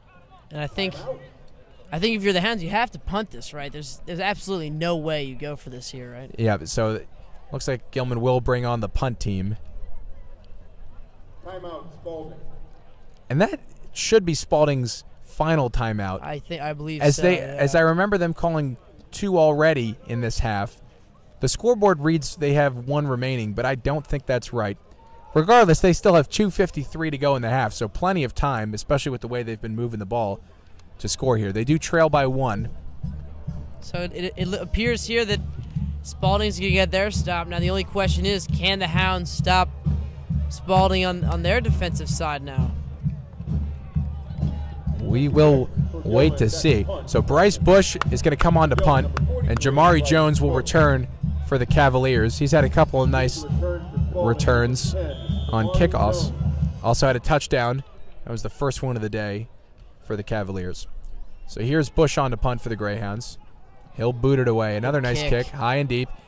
And Jamari is going to call a fair catch, standing at his own 43-yard line. So 1st and 10 for the Cavaliers. 2:47 to go in the second quarter. And now this Gilman defense comes onto the field, desperate for a stop. Open for business at the north end of campus. Please come and enjoy. Thank you.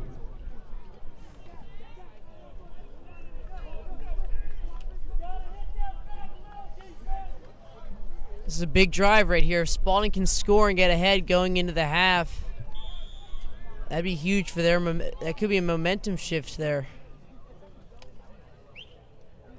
So Umbarger will be in the shotgun. 4 receivers split out wide, and Chestnut to his left. He'll take the snap and keep it himself on a read option play.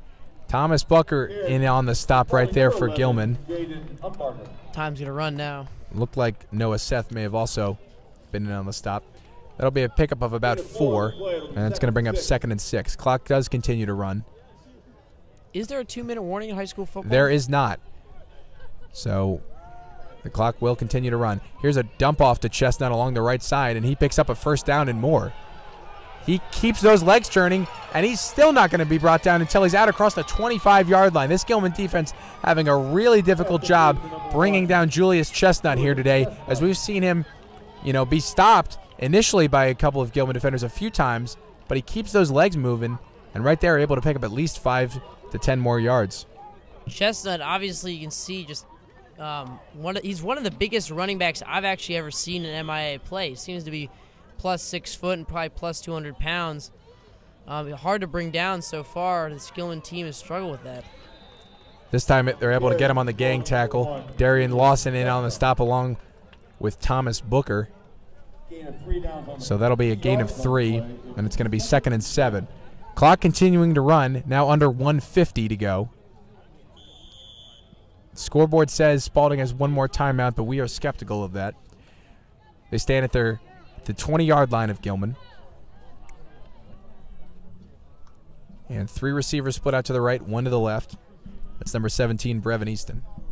Jamari Jones comes in motion, and now Umbarger takes it out to the left side. He is going to be brought down, though, but not after he picks up a 1st down. I believe he got the necessary yardage, as it looked like he did cross the 13-yard line, and that will move the chains. So 1st and 10 for Spalding. Oh, yeah, clock stops because of the chains moving. That's big for Spalding.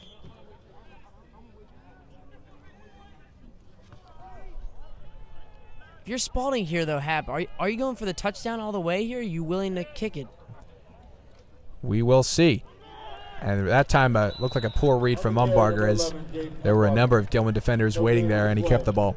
So that'll be a loss of 1, and it's going to bring up 2nd and 11. Clock now under a minute to go. 2nd and 11. And again, Spalding, no sense of urgency, so they're either going to score or kick the field goal, as they're not going to give Gilman a chance to score again in this half. So here's the snap from Umbarger. He drops back in the pocket. He's looking for the end zone. That ball is incomplete. Looked like it was intended for number 13, Chris Clark. Brevin Easton was also in the area, another Spalding receiver, but that ball was in between him, it looked like. Great coverage there by Kyrie Jones. I was actually watching that play develop on the left side because it was pretty obvious Sladzinski was going to blitz, although he kind of lined up in coverage. So it was going to be a 2-on-1 in favor of Archbishop Spalding, but Kyrie Jones able to kind of zone coverage both routes, make it tough for Umbarger to find a open receiver there. So 3rd and 11 now for Archbishop Spalding. 37.2 to go in the half. Looking to reset the play clock here. And Jack, you raise an interesting point. If they are stopped here, what will the Cavaliers elect to do? 3rd and 11, though. 3 receivers split out wide. Chestnut in the backfield. Dropping back is Umbarger. He's looking for the end zone. Brevin Easton brings in the catch. That's a one-handed touchdown if it stands. A flag is down. That's probably going to go against Kyrie Jones. I honestly, I do not think he was in bounds there. I mean, that was a fantastic catch, but only we had a replay in high school football, which we don't. I mean, that really looked like, it looked pretty close to the end zone line, the sideline there. But in any case, it's a touchdown for Spalding. So they are going to call pass interference against Kyrie Jones. That's going to be declined, and the touchdown will stand. So Spalding grabs their first lead of the day with 32 seconds to go in the half, as Brevin Easton pulls in a tremendous one-handed catch around the back of Kyrie Jones. And now Camden Price knocks through the extra point to put the Cavaliers up 42-36. Again, Gilman will get a chance now to answer, and they will get the ball after halftime. So the Greyhounds with a chance here, if they can maybe put some points up before the half to do a 2-for-1 situation. But Spalding does grab its first lead of the day after a tremendous catch from Brevin Easton. That is one thing I actually wonder about right here. 32 seconds. Do we know if they have all 3 timeouts, or is it 2? Gilman has 2, I believe. Okay. I think that's right. So I wonder here now if you're Gilman, are you more conservative here and just try to go into the half with no turnovers down by 6, or do you try to score here? You got 2 timeouts to work with, and depending on where they return it to, you may be able to be within striking distance with the time that you have if you're Gilman. Mason Freeman not in to kick to return it, the kick here for Gilman, as Brandon Willis checks in alongside. Looks like Brandon Madison. Yep, back deep to return, and he will get a chance. Madison will to return. Here's a handoff to Willis along the left side. They try some trickeration, but Spalding has it read, and they will tackle him inside the 15-yard line. So that certainly doesn't bode well for Gilman's chances of scoring before the half, as they have to go a significant distance to even get into field goal range. So we'll see what head coach Tim Hawley decides to do here. If you are Gilman now and looking to try to score here with 25.5 seconds left, this is when you could possibly see some trickery again from this Gilman offense. We'll see how they decide to call it here. Brandon Willis split out wide right. Looks like McCambridge is there as well, along with Schloter. Piper Bond out to the left side, and Madison stands alongside Purnell Hill. Purnell takes a snap. He's looking to throw, and they'll set up a screen pass here to Madison. Madison dancing around, and he will be brought down. Looked like Spalding had that red. And flag in the backfield. Flag in the backfield. We'll wait to see. Personal foul, roughing the passer against Spalding. So that'll move it up 15 yards for Gilman. But still nowhere near field goal range, as they will probably have to take a shot down the field in order to do that. Smart time for a screen there. Unfortunately, it didn't work for the Hounds, but you could see that Archbishop Spalding in the deep prevent defense, at least on our near side, where the trips right was. But then on the left side, it was relatively uncovered. Just unfortunately, the defensive back for Archbishop Spalding was able to shed a block and bring Madison down. So 18.4 to go here. Purnell Hill standing at his own 29. That's where they'll snap it from. 3 receivers split out wide. Purnell drops back. He's looking deep. He hits Piper Bond. Piper out across the 45-yard line. They'll call a timeout with 11 seconds to go at the 47. They have 1 remaining. But again, they still have a significant way to go in order to get a field goal or even be in Douglas Godine's range. So I think here now, Hap, you got 11 seconds left, no more timeouts. But I think you get 2 plays. They do have 1 timeout remaining. They do have 1 timeout. Sorry. I think you're actually going for about the deepest play you can get. I mean, obviously you're probably not gonna go for the end zone here. It's gonna be tough for Purnell Hill to throw the ball 53 yards in the air, but I do think you can definitely get 2 plays in here, possibly 3 depending on how quick they are. But you're gonna look for probably a play that'll get you in around the 35, or in between the 40 and 30 here if you're the Hounds. Try to get a timeout. Piper Bond has been the man to go to in these end of half, end of game situations. He caught that long touchdown last week to score the winning points for Gilman in a win against Loyola. So 11 seconds to go here. Purnell drops back. He's looking deep, but he's going to dump it off over the middle to Brandon Madison. Brandon along the left sideline. He'll scamper out of bounds at the 39. 4.2 to go. So now certainly an interesting situation, as they do have 1 timeout left. Piper pleading for the Greyhounds to run another play here, as this is not within Douglas Godine's range. This would be about a 56-yard field goal. But 4.2 seconds, that doesn't leave you a lot of options, although you do have the middle of the field available with that timeout. I think Purnell Hill should have plenty of time here if Archbishop Spalding only rushes 3. But they're going to go for it all. A Hail Mary type play. Purnell looks deep into the end zone, and that is going to be out of bounds short of the goal line, and that will bring us to the half. So after probably the highest scoring first half in Gilman history, I'm going to go ahead and say that. I don't have confirmation, but I'm going to say it. 42-36 in favor of Spalding after 24 minutes of play. And so who knows what we'll have in store for you in the second half, as this game has been so exciting thus far. Both teams putting up huge points. But we will see what's going on after the break. So we're going to step aside here for about 15 minutes, and we will be back to bring you the second half here on GTV. Thank you.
And welcome back, everyone, to Alexander Sotir Stadium as we get set to begin the second half here.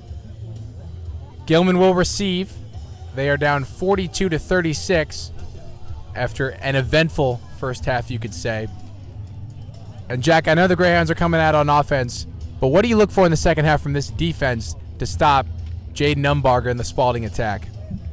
So far, this game has been really a game of big plays for both sides. And I think if you're the Hounds here, you're going to want to try to be very fundamental on defense and try to make sure, again, you don't allow big plays. But then I think also limit the ground game for this Archbishop Spalding team. We saw the running back number 1, Julius Chestnut, in that tail end of that first half, have some runs where he was getting 10, 15 yards after contact, which really shouldn't happen. So I think you just got to make sure they're being sound when tackling and trying to limit Chestnut's production in the second half. So Camden Price will kick off for the Cavaliers. Mason Freeman and Kyrie Jones back deep to return for Gilman. And this one a deep kick. And they're going to take it in the end zone. Another bobble by Mason Freeman, but he picks it up and takes it out across the 20-yard line. So Gilman will have it 1st and 10 at their own 23 as we begin the second half here. It's like the second or third fumble we've seen by this Gilman special teams after a really hot start for Mason Freeman returning the ball. He's one fumble and a miscommunication there. So Purnell Hill leads the offense back onto the field. This is a unit that scored 5 touchdowns in the first half, put up more points than they have in any game this year, as their previous high was 35, and they eclipsed that in just the first half. So we'll see what they have in store here in the second half of this game. But they will start with a 6-point deficit at their own 23. 2 receivers split out wide, and Madison alongside Purnell in the backfield. He'll take the handoff and be brought down after a gain of about 1. Nice play right there from the Spalding defensive line. As after about the 6-minute mark of the second quarter, I thought they started doing a nice job of converging on this Gilman rushing attack. Yeah, I agree. We've seen a couple big tackles by number 6 Deshaun Winston, that outside linebacker who's made a few tackles. So 2nd and 12 now for Gilman. Another handoff to Brandon Madison, and this is going to be stuffed as well. There's your man, Deshaun Winston, making the stop. And after 2 quick stops from this Spalding defense, Gilman's going to be in a 3rd and long situation here to begin the second half.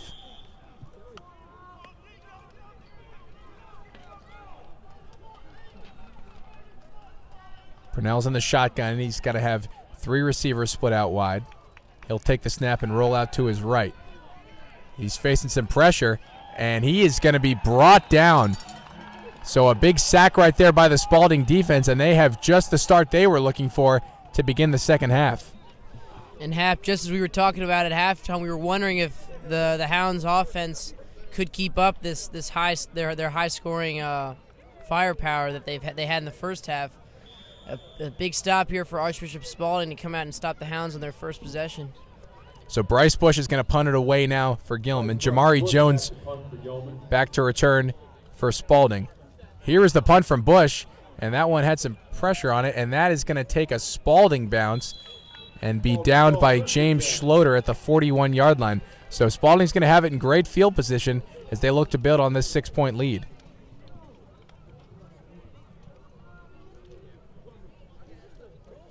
So the Spalding defense did their job to start the half. We'll see if the Gilman defense can do theirs here.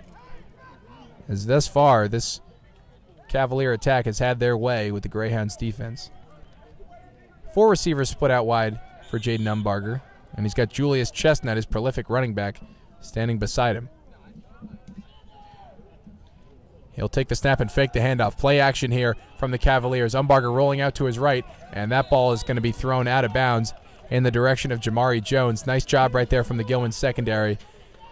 In single coverage situations, they were able to hold tight to their men. Also a great rush there by number 50, Darian Lawson. We've called his name a couple times today.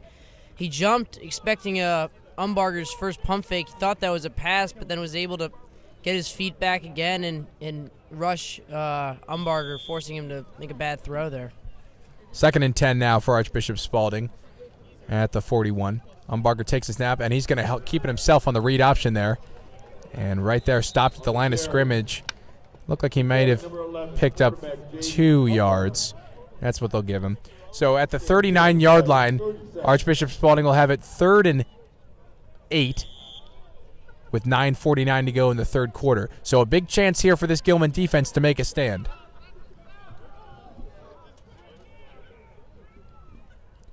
Umbarger awaiting the call from the sideline. I would look out for number 10, Jamari Jones here. He's got Alex Ledzinski on him. It's kind of a mismatch here. 3rd and 7. Here's the snap. Umbarger, screen play, and that is going to be read and stuffed right there. That was Larry Brown who caught that ball. But the Gilman defense was right there, and they make the stop. We'll see, though, if Spalding decides to keep the offense out on the field. Maybe they were thinking 4 downs the whole way. And right now it looks like they're going to keep the offense out there. Be a huge stop here if the Hounds could force the Archbishop Spalding team to turn this ball over here. So 3 receivers split out to the left, 1 to the right. Chestnut in the backfield. 4th and 5 now for Spalding. Umbarger dropping back in the pocket. He's looking deep for Larry Brown, and Brown is unable to make the catch as Brandon Willis was in coverage, and no flag is down. I'm going to be honest, I thought they were going to call a flag there as it didn't look like Brandon Willis got his head around, but no call comes, and Gilman forces the turnover on downs and makes a big stop on their first defensive possession of the half. I completely agree. You can hear the Archbishop Spalding fans around us kind of angered at that call there. You're right. Willis did not get his head around there, but I think he was pretty fortunate not to get away without a pass interference call there.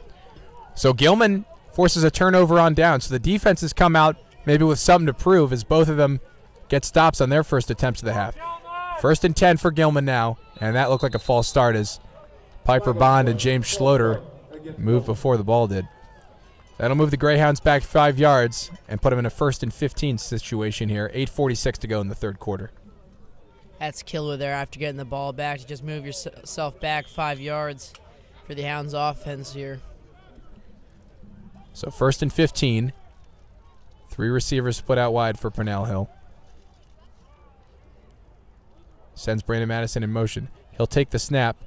Steps up in the pocket and spins out of some pressure. Flags fly all over the field. Obvious face mask there. Did look like the Spalding defender got a piece of Purnell's face mask. We'll wait for the call. Question is, are these all flags for the same call here? Right now it looks like they're moving the ball up. So they are going to give him a 15-yard penalty, and that should be exactly enough for a first down, and it will indeed move the chains. So 1st and 10 for Gilman after the face mask penalty. They're at their own 48-yard line, and Spalding bails them out. They've been doing a nice job so far containing this Gilman offense in this half, but right there committing the penalty and giving the Greyhounds a fresh set of downs. Here's the handoff to Brandon Madison up the middle, and Madison breaks 3. He's got some room to run, and he is out across the 35-yard line, brought down at the 33 by a host of Spalding defenders. But Gilman's starting to get the ground game moving, and now 1st and 10 into Spalding territory. And Gilman going with a sense of urgency here. They're going to run a no-huddle offense.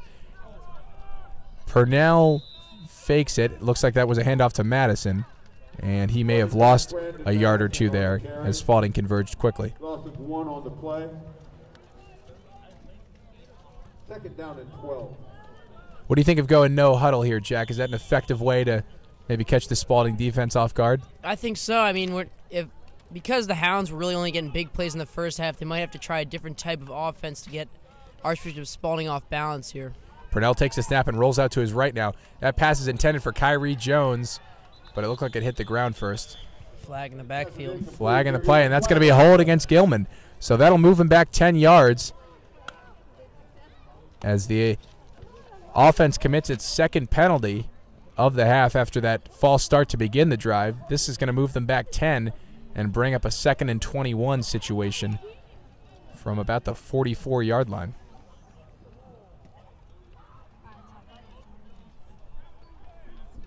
So penalties, the story here in the second half, as both teams have committed a couple of them. Against Gilman.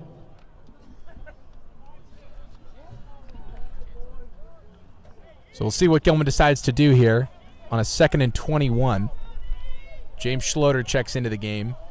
He's with Kyrie Jones out on the right side, Brandon Madison on the left side, and Piper Bond in the slot to the right. Purnell stands alone in the shotgun. He'll take the snap now.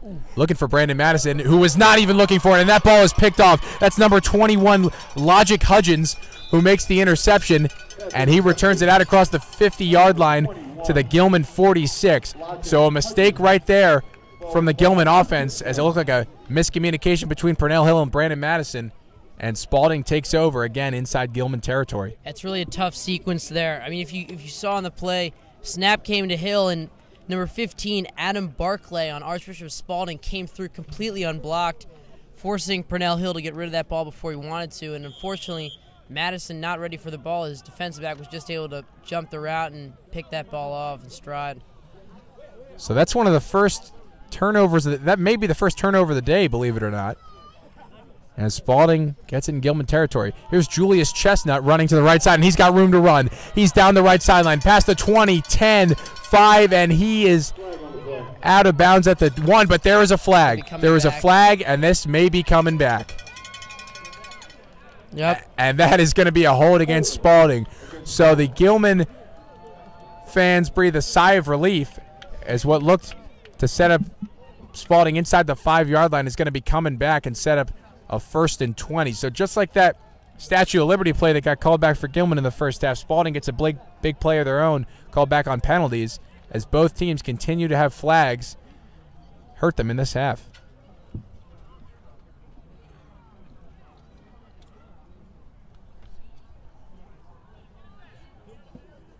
Certainly a huge break for the Gilman defense, as they have really struggled to deal with Julius Chestnut all day. And now 1st and 20. So another good opportunity here for Gilman to make a stand, as Archbishop Spalding has to go 20 yards just to pick up the first. But first we're going to have a stoppage of play. They're going to reset the play clock, and they're going to actually call it 1st and 17, so the hold was 3 yards beyond the line of scrimmage. I think Thomas Booker's helmet is actually broken in some way, and that's why he had to come off the field there. Yeah, it looks like he's attending that on the sideline. But another pre-snap penalty here. Hopefully a false start. And that's going to be a false start. So a second consecutive penalty against Spalding, and that's going to move him back 5 more, set up a 1st and 22 with 7:36 to go in the third quarter.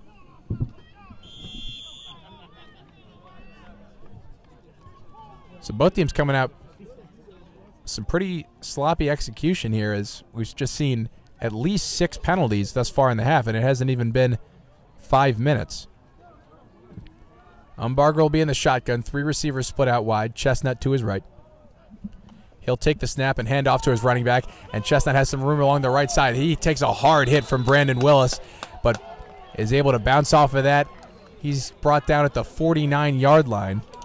So that was a gain of maybe 15 and sets up a 2nd and 4. Wow, Willis there tried to go low, but just not low enough. Julius Chestnut just blowing right through him. Fortunately, though, Darian Lawson came in and laid a licking on Chestnut as well. So 2nd and 4 now for Spalding. Jamari Jones comes in motion. Chestnut takes the handoff again. Met by Alex Slodzinski at the 48-yard line. Looks like he's going to be just short, and that's going to bring up 3rd and 1. So if you're Spalding here, Jack, do you just keep feeding it to Chestnut? Because right now it seems like he has the Greyhounds number. Yes, I think so. I mean, I think you just vary the direction you're going with the run play, and maybe if it's a pitch versus an inside run, but I think you just keep giving him the ball, because the way this game's been going, he's bound to break one open eventually. So 3rd and short here for Archbishop Spalding. Chestnut comes in motion across the middle. Umbarger dropping back to pass. He's looking deep, and he hits his man, who is into the end zone for a touchdown. That's Larry Brown, who found an open space in the Gilman secondary. He walks into the end zone for a Spalding touchdown. And Piper Bond, Brandon Willis, and Zachary Dixon having a conversation in the end zone right now. I don't know if that was a miscommunication or what, but I mean, that was just fantastic route run and fantastic throw by Umbarger. So Spalding takes a 12-point lead for now. Camden Price on to attempt the extra point to make it a 13-point game, as they score the first points of the second half here with 6:13 to go in the third quarter. Price slipping again. I mean, it's like Charlie Brown. There's no other way to describe it, as like that's got to be the 7th or 8th time he's slipped thus far today. But he still converts the extra point and puts Spalding up by 13. It's 49-36. Again, 6:13 to go, and Gilman will get the ball back.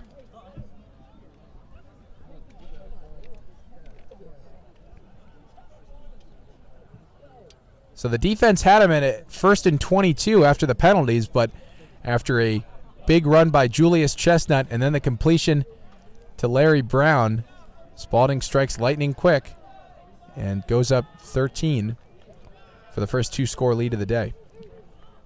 This is tough. I mean, after the halftime break, you can see both sides are a little bit slower, but the more fundamental offense of Archbishop Spalding is starting to take over in this game. Hopefully, though, the Hounds can get a score here and hopefully a stop on the next possession. That turnover obviously factoring into the last score for Spalding as Purnell Hill threw the interception to Logic Hudgens.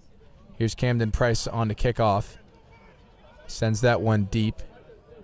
And again, Kyrie Jones and Mason Freeman having some trouble deciding who's going to take it. Kyrie does end up returning it. He'll take it out past the 25-yard line, and that's where Gilman's going to have it, 1st and 10.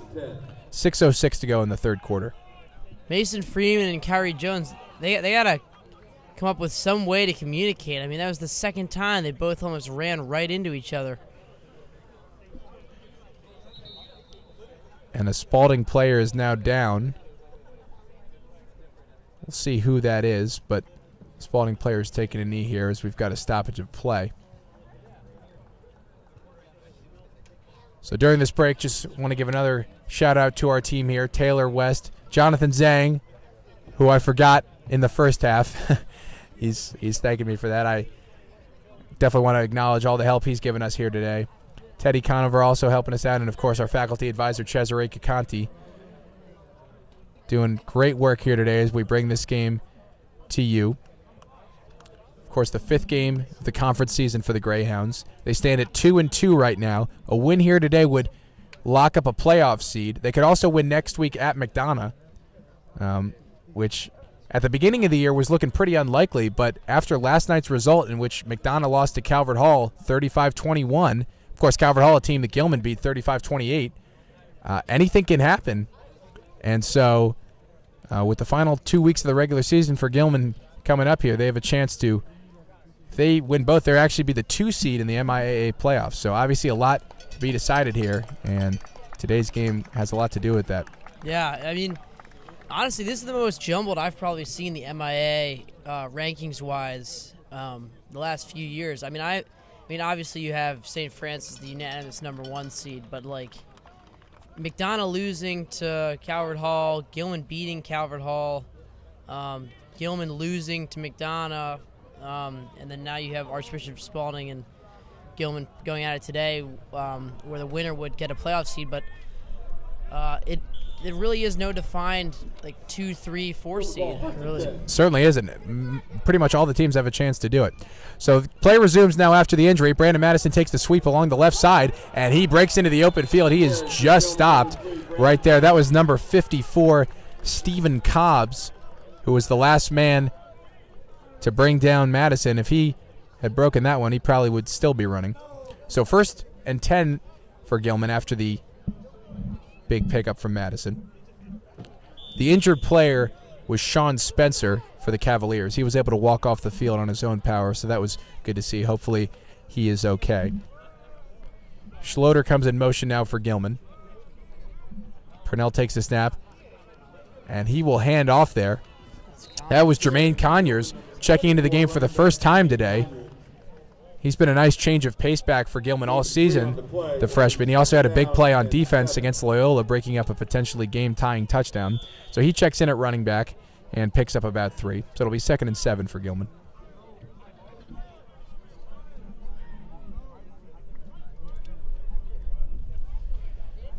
Conyers will come to the right now of Purnell Hill. And he's got Schloter to his left and 2 more receivers out to his right. He'll take it himself on the quarterback draw. Takes a hit from number 9, Ethan Page, but bangs forward to about midfield. And that's going to bring up 3rd and 4 for Gilman. Looks like here comes the Wildcat here as Purnell Hill subs out of the game. So interesting, going to the Wildcat at about midfield. 3rd and 3 now for Gilman. Madison will take the snap. He fakes the handoff and takes it himself. Plunges forward. He got it. And it looks like they're going to give him the spot. So that's going to be enough for a Gilman first down. It's Brandon Madison able to get the necessary yardage. They'll spot it at the 46. And Purnell Hill will check back into the game. So Gilman going the more conventional style of offense in this half. None of those big plays that we saw in the second half, but able to sustain a nice drive so far here. Purnell takes the snap. He rolls out to his right, and that is nearly picked off. Wow, that was number 28, Jayon Venerable, who closed in on that ball. If he was able to get his hands on that, he surely would have been into the end zone for 6. But he just breaks it up, and that makes it 2nd and 10. Extremely lucky there. That out play, if not run properly, it can really be. I mean, if that's picked off there, as you said, for sure he's gone. It really, if you telegraph it just a little bit too much, it's pretty easy for the cornerback to jump that route. So 2nd and 10 now for Gilman. Purnell in the shotgun. Brandon Willis comes in motion. Purnell takes the snap. Statue of Liberty play again. Brandon Madison up the middle, but right there, number 9, Ethan Page, stayed home and was able to make that tackle after a gain of about 2. And, Jack, you wonder if you keep running that same trick play over and over if teams eventually start to be able to recognize it. I think for sure. I mean, you saw number 9 there on Archbishop Spalding. Ethan Page is able to read that one there and wrap up Brandon Madison for a short gain. So I think with trick plays, it's all about presentation and when you run them. 3rd and 8 now for Gilman. 4 receivers split out wide. Purnell alone in the backfield. He'll take the snap. Drops back, looking over the middle, and that is caught by Piper Bond. What a catch. He's got the best hands of any player on this Gilman team, and he was just able to keep that above the ground and pick up the first down. That was a fantastic catch. He even got bumped by number 2, Daniel Hood, which I thought, honestly, the ball was already in the air. I thought it could have been called pass interference, but he was able to just get around him in time to reach out and bring that ball in. So Gilman taking their time on this drive. Clock's still running. It's now at 3:15 to go in the 3rd quarter. Purnell hands off to Brandon Madison here. Madison looking forward, and he breaks free for a second there.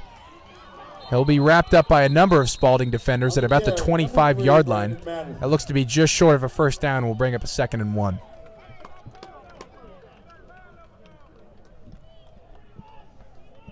So Gilman very methodical on this drive, converting on 3rd downs and staying just enough ahead of the chains to keep the drive alive. So 2nd and 1. Purnell under center now. Kyrie Jones checks in at wide receiver, and here's a quarterback sneak from Purnell Hill. That should be enough to get the first down as he keeps moving out to about the 20-yard line. On the carry for Gilman, number 2, Purnell Hill. Gilman's ball, 1st and 10. So 1st and 10 for Gilman at about the 20-yard line. James Schloter checks into the game. And him and Piper Bond will be split out to the right. Kyrie Jones to the left, and Brandon Madison stands alongside Purnell Hill in the backfield. Purnell takes the snap, and he's going to hand off to Madison here along the left side. Madison's got a hole. He is into the end zone for a Gilman touchdown. Brandon Madison scores from 20 yards out, and Gilman cuts this Archbishop Spalding lead to 7 for the moment. And Douglas Godin will come on to attempt the extra point to cut it to a 6-point deficit. One thing I noticed about Brandon Mattis as a running back is his phenomenal ability to make guys miss and break tackles. He rarely ever goes down at first contact, as you can see there, as he was almost tackled by both defensive backs for Archbishop Spalding there, but easily brushed both of them off on his way to the end zone. So Godine on to attempt the extra point here. That kick is up and good. So the score now 49-43 in favor of Archbishop Spalding. Gilman took a lot of time off the clock on that drive. Only 2:10 to go in the third quarter. So this half defined so far by much lower scoring and much more, I would say, conventional football. As both teams have had longer drives, we haven't seen as many big plays. And I think, obviously, for Gilman, like a great drive that ends in 7 points, but even more than that, it was a very fundamental drive that I think shows they were able to run the ball and pass the ball, as you said, in a more conventional way, and which ended up leading to a score. So that shows that they can score without necessarily having a huge play because of a defensive breakdown. So I think that's a positive aspect on that drive, more than just the 7 points that they should hopefully build on in the end of this third and early fourth quarter. So here's Doug Godine on to kick off. That ball will be fielded by Jamari Jones at the 20, and he breaks into the open field out across the 50-yard line. Boy, he is so fast, and he's able to pick up more than 30 yards on that return, as even if you kick it short against this Spalding team, they're able to break a big return. So Spalding, again, gets it in great field position out into Gilman territory, and they'll have it 1st and 10 at the 46. I honestly don't even know why they keep kicking it, Jones. I think earlier in the game they were kicking it just short enough that it had to be fielded by Justin Lopez, number 30, and I think they try to keep kicking it even shorter than they just did, so he's forced to return the ball. Here's the snap from Umbarger, and he hands off to Chestnut. That time the Gilman defensive line did a really nice job. Jeremy Cranston in on the stop along with Noah Seth. So when they stop Chestnut early, they're usually able to get him down, but if he gets in the open field, that's where they've had trouble. So 2nd and 11 now for Archbishop Spalding. Clock running now at 1:40 to go in the third quarter. Spalding with a 6-point lead into Gilman territory. Umbarger is going to be in the shotgun. 3 receivers split out wide. He'll take the snap and keep it himself on the read option, and he is brought down. Nice tackle right there. Looked like Darian Lawson made the stop, and that brings up a huge 3rd down. 2nd down and 8. Correction, 3rd down and 8. Big 3rd down here. Hopefully the Hounds can get a stop. Definitely some tension here as this crowd looking for a Gilman stop. I think is one thing Archbishop Spalding has shown is basically their mentality is you're getting 4 downs, not just 3 here. So they may end up going for it on 4 if they don't get this. Oh, and it looks like Chestnut's going to take the direct snap and hand off to Umbarger. No, he's going to keep it himself. Chestnut will keep it himself, and he is close to the 1st down. It depends on the spot. So switching roles there, the quarterback and running back, and they're going to mark him short. So it's going to be 4th and 1, and Spalding's going to go for it as they have all game. Really surprised the Hounds actually jumped on Umbarger there, expecting him to take the handoff. Here's the handoff, and Umbarger keeps it himself. He picks up the 1st down.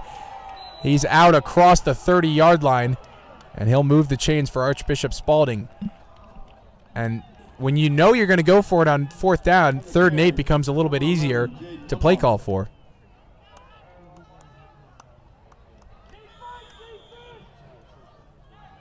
And that may be the end of the quarter as the clock now running under 10 seconds, and it looks like the Cavs will be content to just send this thing to the 4th.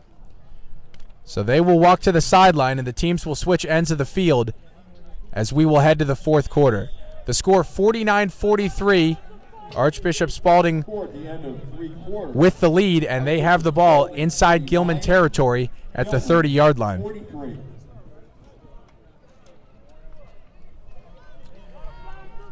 So coming in to this 4th quarter, Jack, what do you expect?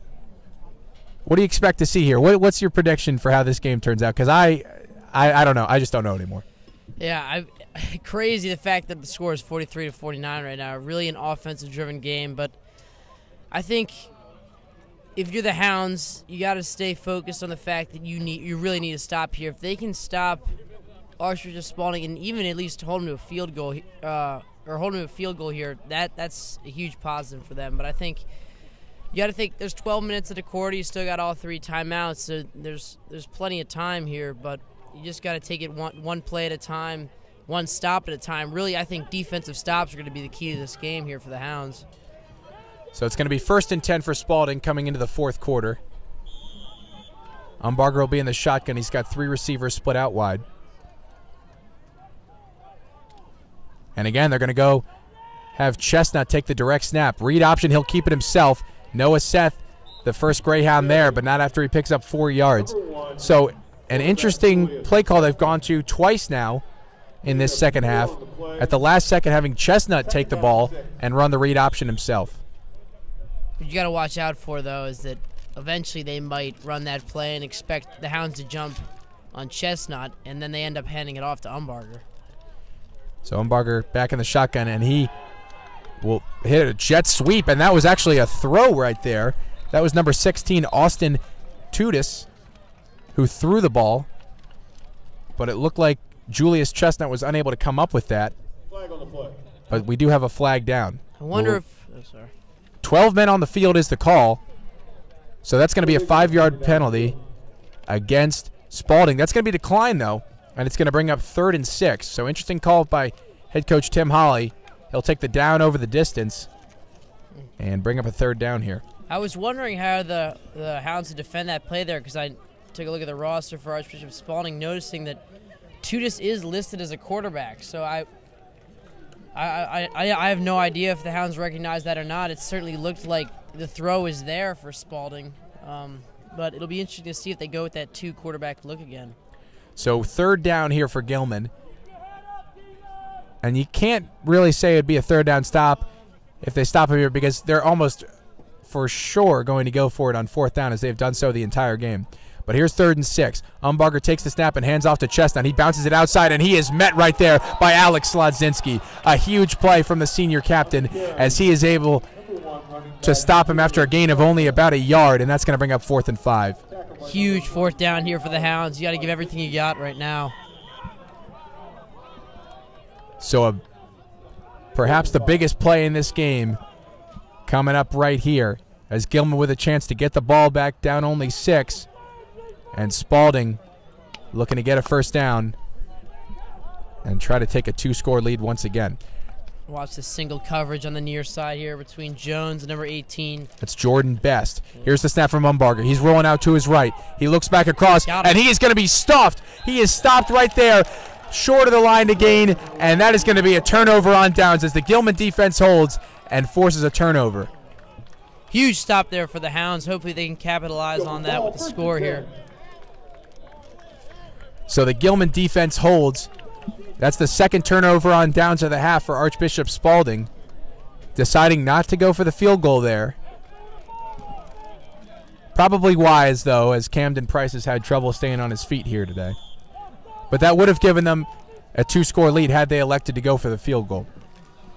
But Gilman's going to get it at the 24, down only 6 with 10:25 to go in the game.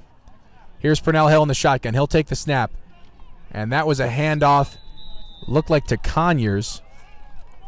And, no, I'm sorry, that was Cavante Beard, number 8, and he lost a couple of yards there, so that's going to bring up 2nd and 12.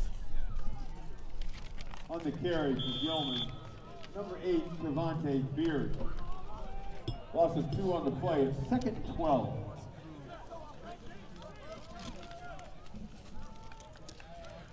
So 2nd and 12 now for Gilman. Purnell takes the snap. Hand off to Madison, who falls forward for a gain of maybe 1 or 2.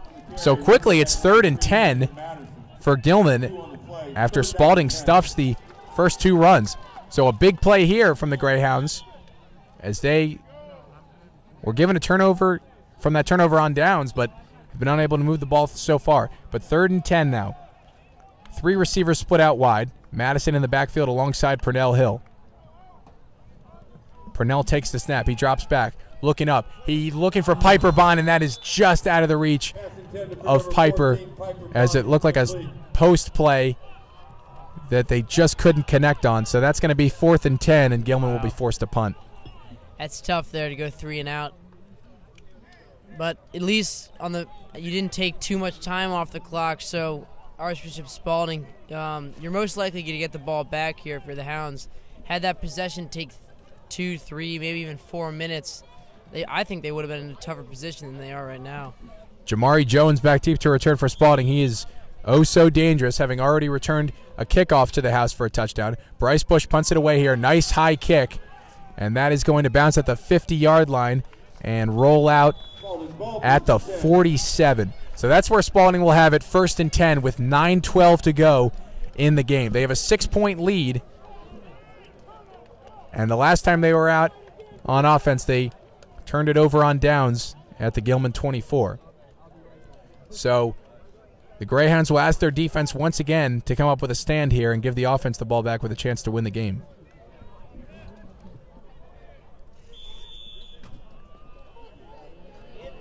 Jaden Umbarger leads his Cavalier offense back onto the field. He's in the shotgun now. 3 receivers split out wide. Chestnut to his left.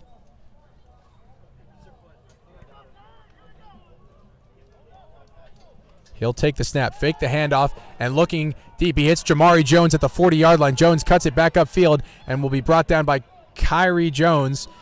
Spun down to the Gilman 39. So a nice play right there from Spalding to move the chains on 1st down and set up a 1st and 10 at the 39 of Gilman. Spalding ball, 1st and 10.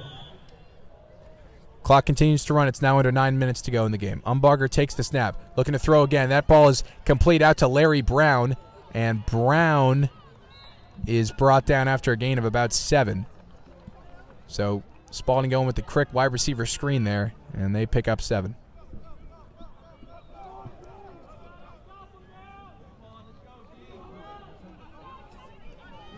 Gilman needing a stop here to get the ball back for their offense.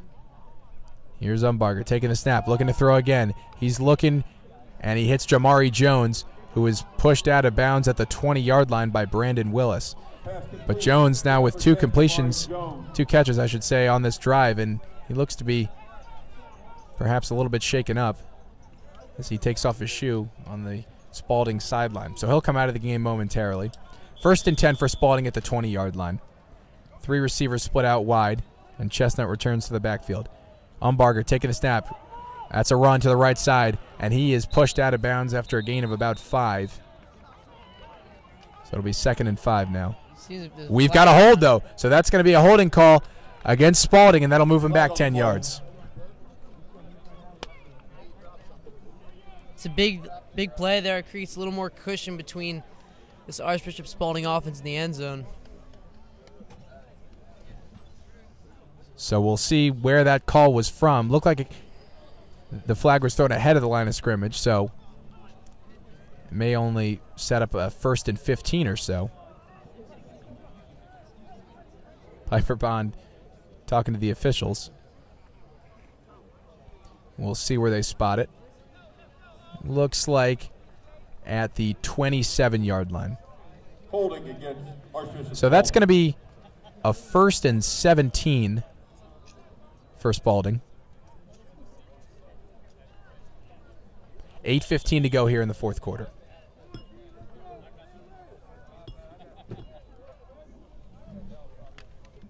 Jamari Jones comes in motion now.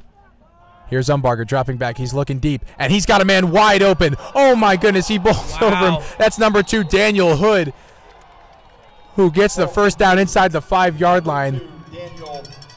And that he just delivered a blow to the defender who was covering him and sets up a Spalding 1st and goal. If you're Brandon Willis, it's really going to be tough to tackle a guy like Hood up high. You got to go low on a guy his size. So 1st and goal for Archbishop Spalding after the completion to Daniel Hood.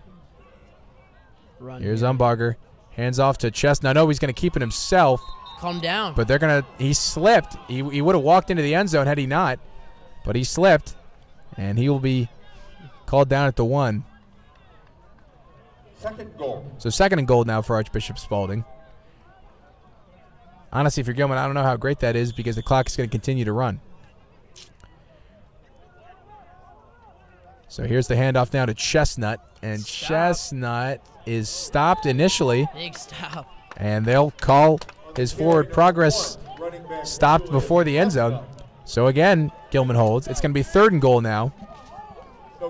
Good stop there by number 4, Matthias Carroll, a.k.a. Stretch.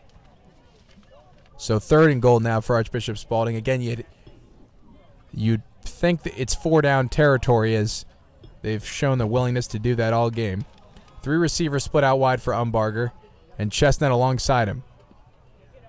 He'll take the snap and run it himself. He's out to the right side, and he is in for the touchdown. So Spalding able to capitalize after Daniel Hood set them up with a 1st and goal. Umbarger punches it in, and after the extra point, they should grab a 56-43 lead. That's tough there. Another score for Archbishop Spalding. There is still hope, though, for this Hounds team. I mean, if you get the ball back, you get a quick score here, and then hopefully you get a stop. You still got all 3 timeouts. You could potentially get the ball back in the end with a chance to tie it, but that'd be extremely tough. Well, they would only be down 13, so I'm actually sort of surprised to see Spalding just kick the extra point here, as 12 is not that much different from 13 if they were to not convert on the 2-point. But anyway, they will just kick the extra point. So the score 56-43 in favor of Spalding. 7:06 to go in the game. And Gilman is going to need a lot to go right here in order to pull off this victory. But we've seen crazier things this season. So Mason Freeman and Kyrie Jones will be back deep to return. And Camden Price will kick off for the Cavaliers.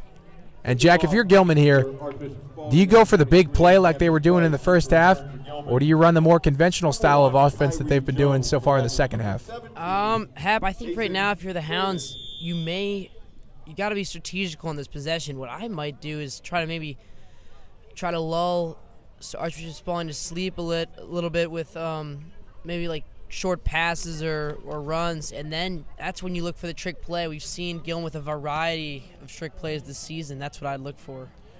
Kyrie Jones will take that, and he will hand off to Mason Freeman, who fumbles it again, and that is going to be a fumble on the ground. We'll see who recovered it, and that's Spalding ball. That is an absolute killer for Gilman, as Mason Freeman, who's had trouble holding on to the ball so far today, unable to come up with that one, and Spalding takes over deep inside Gilman territory.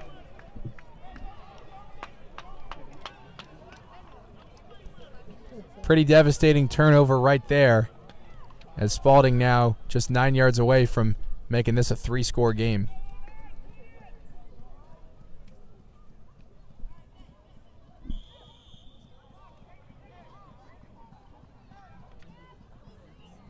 Three receivers split out wide.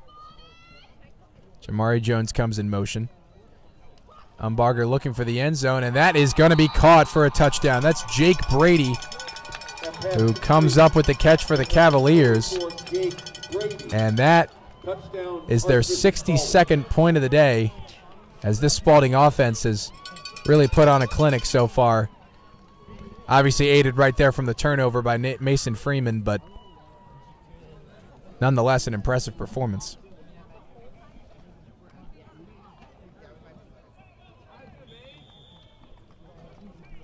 Camden Price on to attempt the extra point to make this a 20-point game.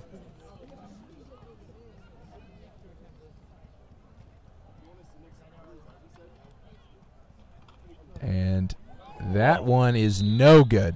So he doesn't slip on that one, but it's wide left. So the score now is 62-43 in favor of Archbishop Spalding. So they hold a 19-point lead with 6:54 to go in the game. Obviously now for Gilman, an even taller task as they face a pretty steep situation here. I really am kind of lost for words when trying to describe what's exactly happened here in this game today. I mean, it's been so high scoring, but also there have been turnovers and slipped kicks and all sorts of stuff happening. I mean, it's been a crazy game so far. It certainly has. The turnovers have definitely hurt Gilman in the second half, though, as the interception by Purnell Hill and the fumble. They've had a couple on these kickoffs, but that's the first one they've lost. And that ball is just going to go out of the end zone for a touchback. So Gilman will have it 1st and 10. Again, 6:54 to go in the game, but they are now down 19 as they look for some sort of minor miracle here to pull off this victory. At this point, you'd expect them to go to the probably hurry-up, pass-heavy offense, as they really just don't have much time. So Purnell will be in the shotgun. 3 receivers split out right. He'll take the snap and run to his left, and he is met right there. That looked like number 15, Adam Barclay, on the stop for Spalding. A flag is down. We'll await the call. The Spalding defense has done a much better job in the second half, giving up only 1 touchdown.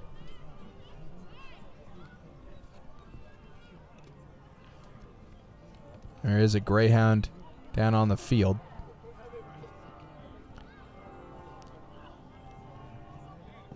Looking to see who that is. I think it's Maxwell Costas. Yes, it is Maxwell Costas, number 60. Starting offensive lineman for the Greyhounds. Obviously a prolific baseball player as well. Max looks to be okay as he walks off the field on his own power. Still awaiting the call on that flag.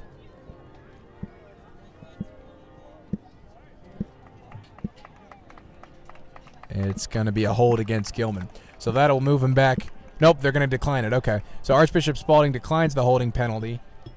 And that will make it 2nd and 12 for Gilman. 6:46 to go in the game.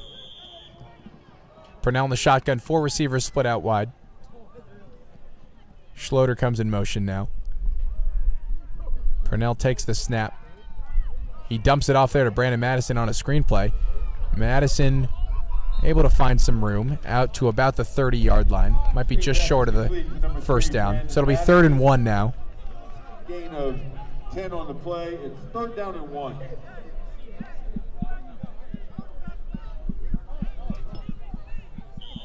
So 3rd and 1. McCambridge and Willis check in for the Greyhounds. Purnell takes the snap, and he's going to keep it himself. Bangs forward, and that will be enough for the first down. Quarterback number 2, Purnell Hill. So he's out across the 33-yard line. Gilman moving the ball, but not at the pace they would like, as the clock now under 6 minutes to go in this game. 4 receivers split out wide again. As Purnell takes the snap. Drops back. He's looking for Madison, and he's able to hit him. Madison out over the middle of the field across the 40-yard line of Spalding, and that'll be a first down for Gilman. So a nice play right there. Brandon Madison coming out of the backfield to make that catch. He's had a couple of nice catches today, showing off that receiving ability.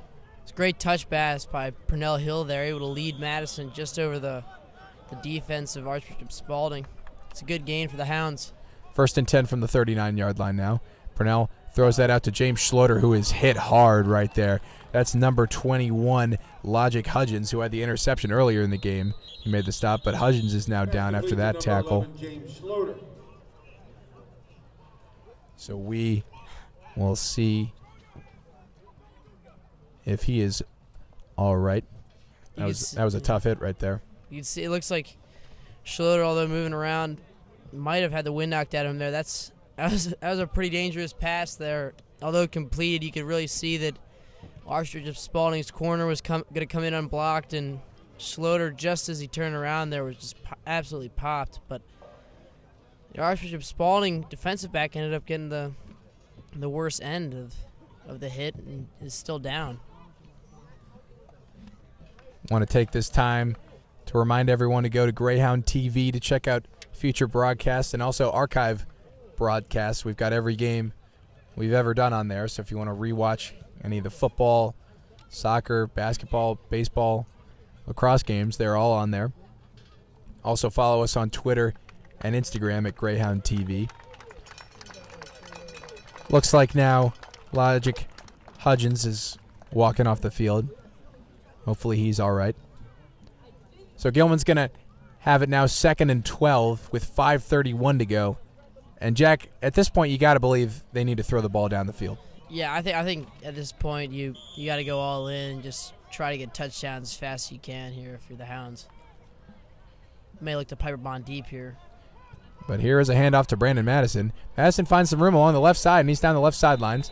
Out of bounds across the 30-yard line, but there is a flag down. I think it's going to be holding on Kyrie Jones on that block there.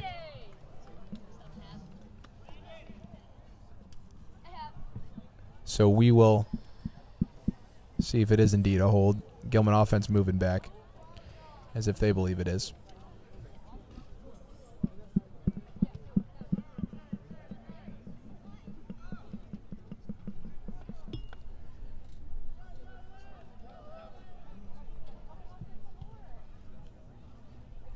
The officials conversing, and holding will be the call.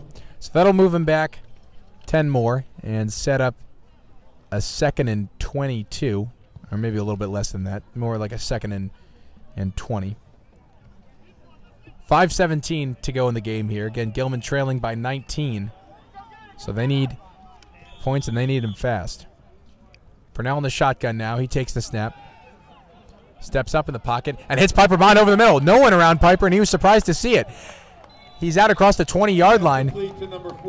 And, Jack, I think if Piper Bond realized there was no one there, he might have been able to score a touchdown as he was anticipating the contact, but there was no one around him. I think so as well. I mean, it was kind of an awkward play, the way he caught it almost back shoulder. He maybe was thinking about rolling back, but then once seeing that that's where the pressure was coming from, had to basically get his feet started and move in the other direction. Here's a screen to Brandon Madison, but he is going to be brought down right there by Brevin Easton. Number 3, Brandon Madison. Picks up a sizable gain, though. Clock continuing to run. It's under 4:45 now. You can see on the sideline right now, Noah Klein, number 99, practicing onside kicks. Possibly is going to end up needing to be used if the Hounds score here. Brandon Madison takes the handoff now, and he is brought down at the line of scrimmage. Right there, that was number 9, Ethan Page, on the stop. So 3rd down now for Gilman. Got to believe it's 4-down territory.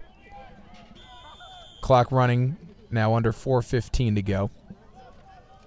Madison in the Wildcat. Willis coming in motion. Madison's going to keep it himself. Runs up the middle, and we'll see where they spot him. I think he may be short, and he indeed will be. He's a yard short, so it's going to be 4th down, 4th and 1. They'll keep that same Wildcat formation. Willis coming in motion, and Madison keeps it himself. That should be good for the 1st down. On the carry for Gilman, number 3. Now, I have one play that... A flag is down, so let's check that.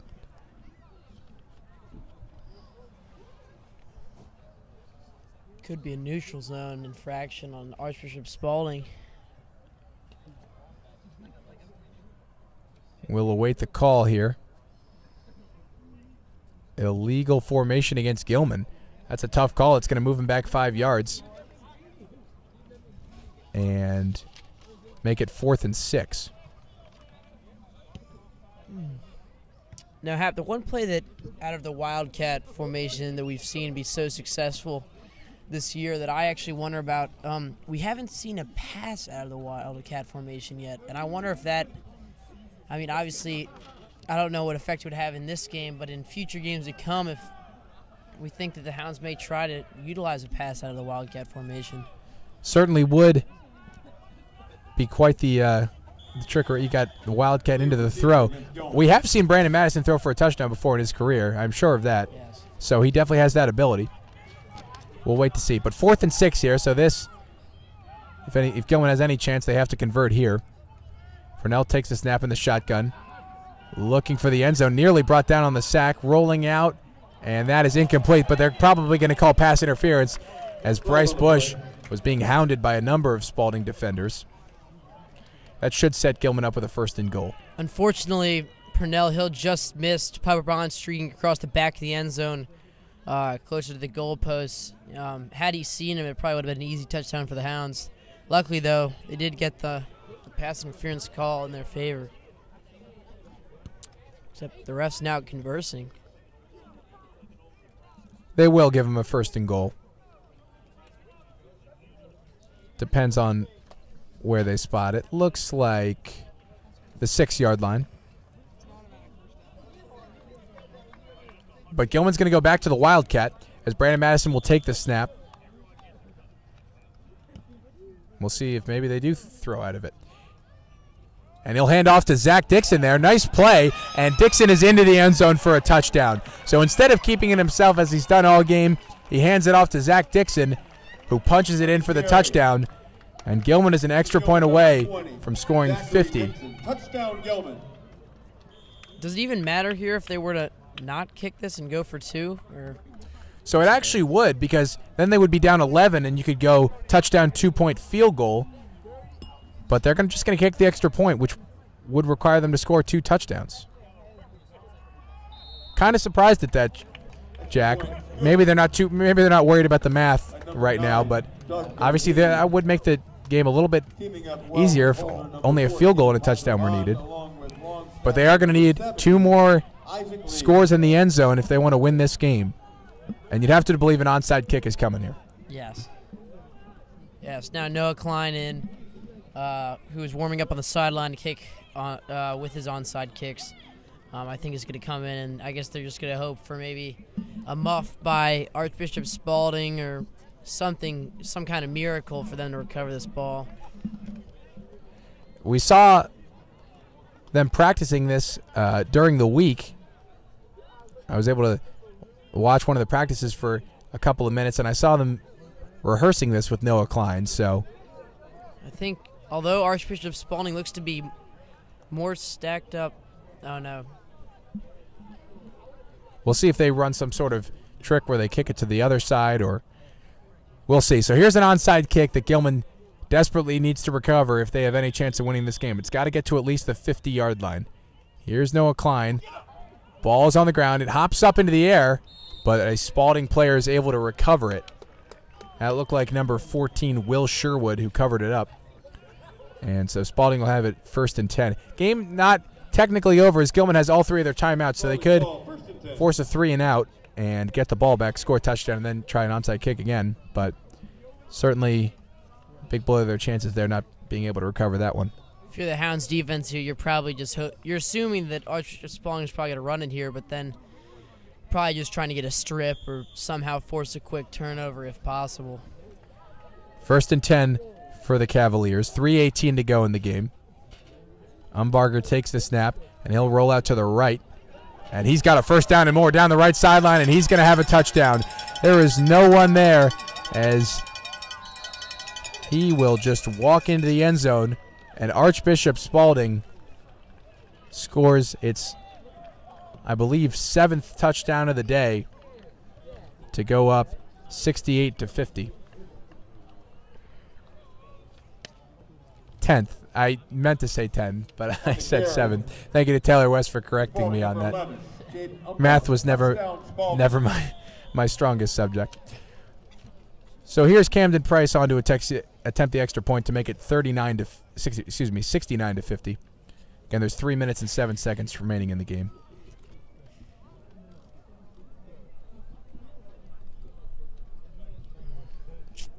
It's tough there. It really is. I mean, it's a great play by Umbarger to really open up with the sideline there. But and the extra point is good. So the score is 69-50 in favor of Archbishop Spalding. That extra point is good by number 23. And this game is now probably over. Teamed up well there with I'm saying it's the highest scoring game in Gilman history. I don't know that for a fact, but I've just got a feeling. But Jack, from a more practical sense, if you were the Gilman team and we're told you were going to score 50 points today, you'd have to feel pretty good about your chances. I couldn't agree more. I think it makes it pretty obvious what you need to improve upon going into practice next week. Probably is going to be more defensive-minded if you're Gilman, because, I mean, you can't complain with 50 points scored. And also, to your point about the highest scoring game in Gilman history, I think it's definitely the highest scoring game they've ever played in that they've lost. That for sure is true. So here's the kickoff now, and one more time Camden Price will slip just for old time's sake. Brandon Willis fakes the handoff this time, and he's going to take it himself. He's out across the 20-yard line and will be brought down there. So special teams was an adventure for the Greyhounds today. They started off the day with a couple of really nice returns from Mason Freeman, but then things went south from there as Jamari Jones took one back to the house for Spalding, and then Freeman and Kyrie Jones had some difficulties handling the ball, culminating with a turnover by Mason that gave Spalding the ball inside the 10-yard line. So that will definitely be another thing to work on for this Gilman team as they head in to the 102nd annual Gilman-McDonough game next week. Purnell Hill leads the team onto the field now. 2:58 to go in the game, down 19. Schloter comes in motion. Purnell drops back and hits Piper Bond. There's a little hook and ladder play to Brandon Madison. They like to run that. And right there it picks up about 5 yards. So it'll be 2nd and 5. And here, Jack, do you just try out some new formations, some new plays, and maybe some new players? Yeah, I think at this point they haven't yet, but maybe you just get some younger guys in there who maybe don't get as much time at the varsity level. Maybe some seniors, too, while here on senior day. Oh, true. I forgot. Actually, I think you probably get all the seniors in who aren't playing right now, as it is their last game in high school. And Purnell Hill takes the big hit there. The crowd was urging him to throw it as that was number 50, Chris Ford, in pursuit. He was able to get that one away. But, yes, I certainly as a senior would like to see all the class of 2018 guys who weren't playing today get a chance out there. This obviously their last home game. They still do have at least one more game remaining with the Gilman-McDonough game next week. And that game, they will still have a chance to make the playoffs if they're able to win that game. So they will fall to 2 and 3. 3rd down and 6. But if they're able to win that one, they would get to 3 and 3. And there'd be all sorts of tiebreaker scenarios, but that should be enough to get them into the playoffs. Here's Purnell throwing, and that ball was tipped at the line of scrimmage and will fall incomplete. So that'll bring up 4th down. 4th down and 6.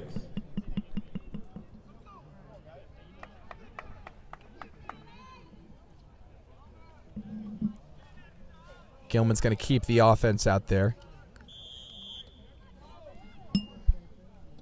Try to convert here. 2:43 to go in the game.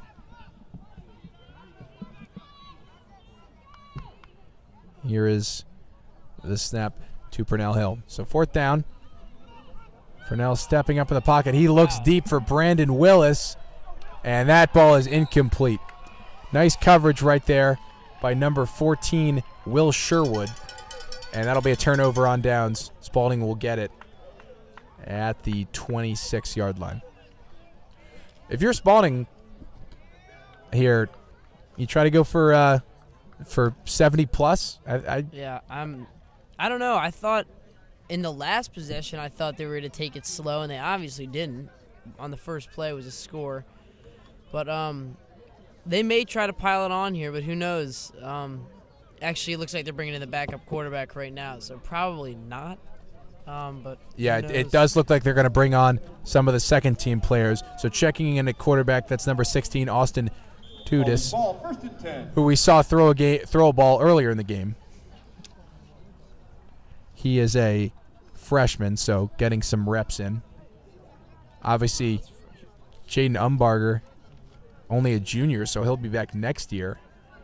And if he gets better, I mean, who knows what this Spalding team can accomplish. Here's the snap, and that ball incomplete. That was intended for Larry Brown.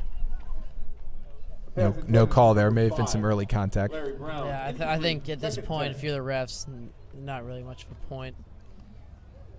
2nd and 10 now for Spalding. 2:32 to go here.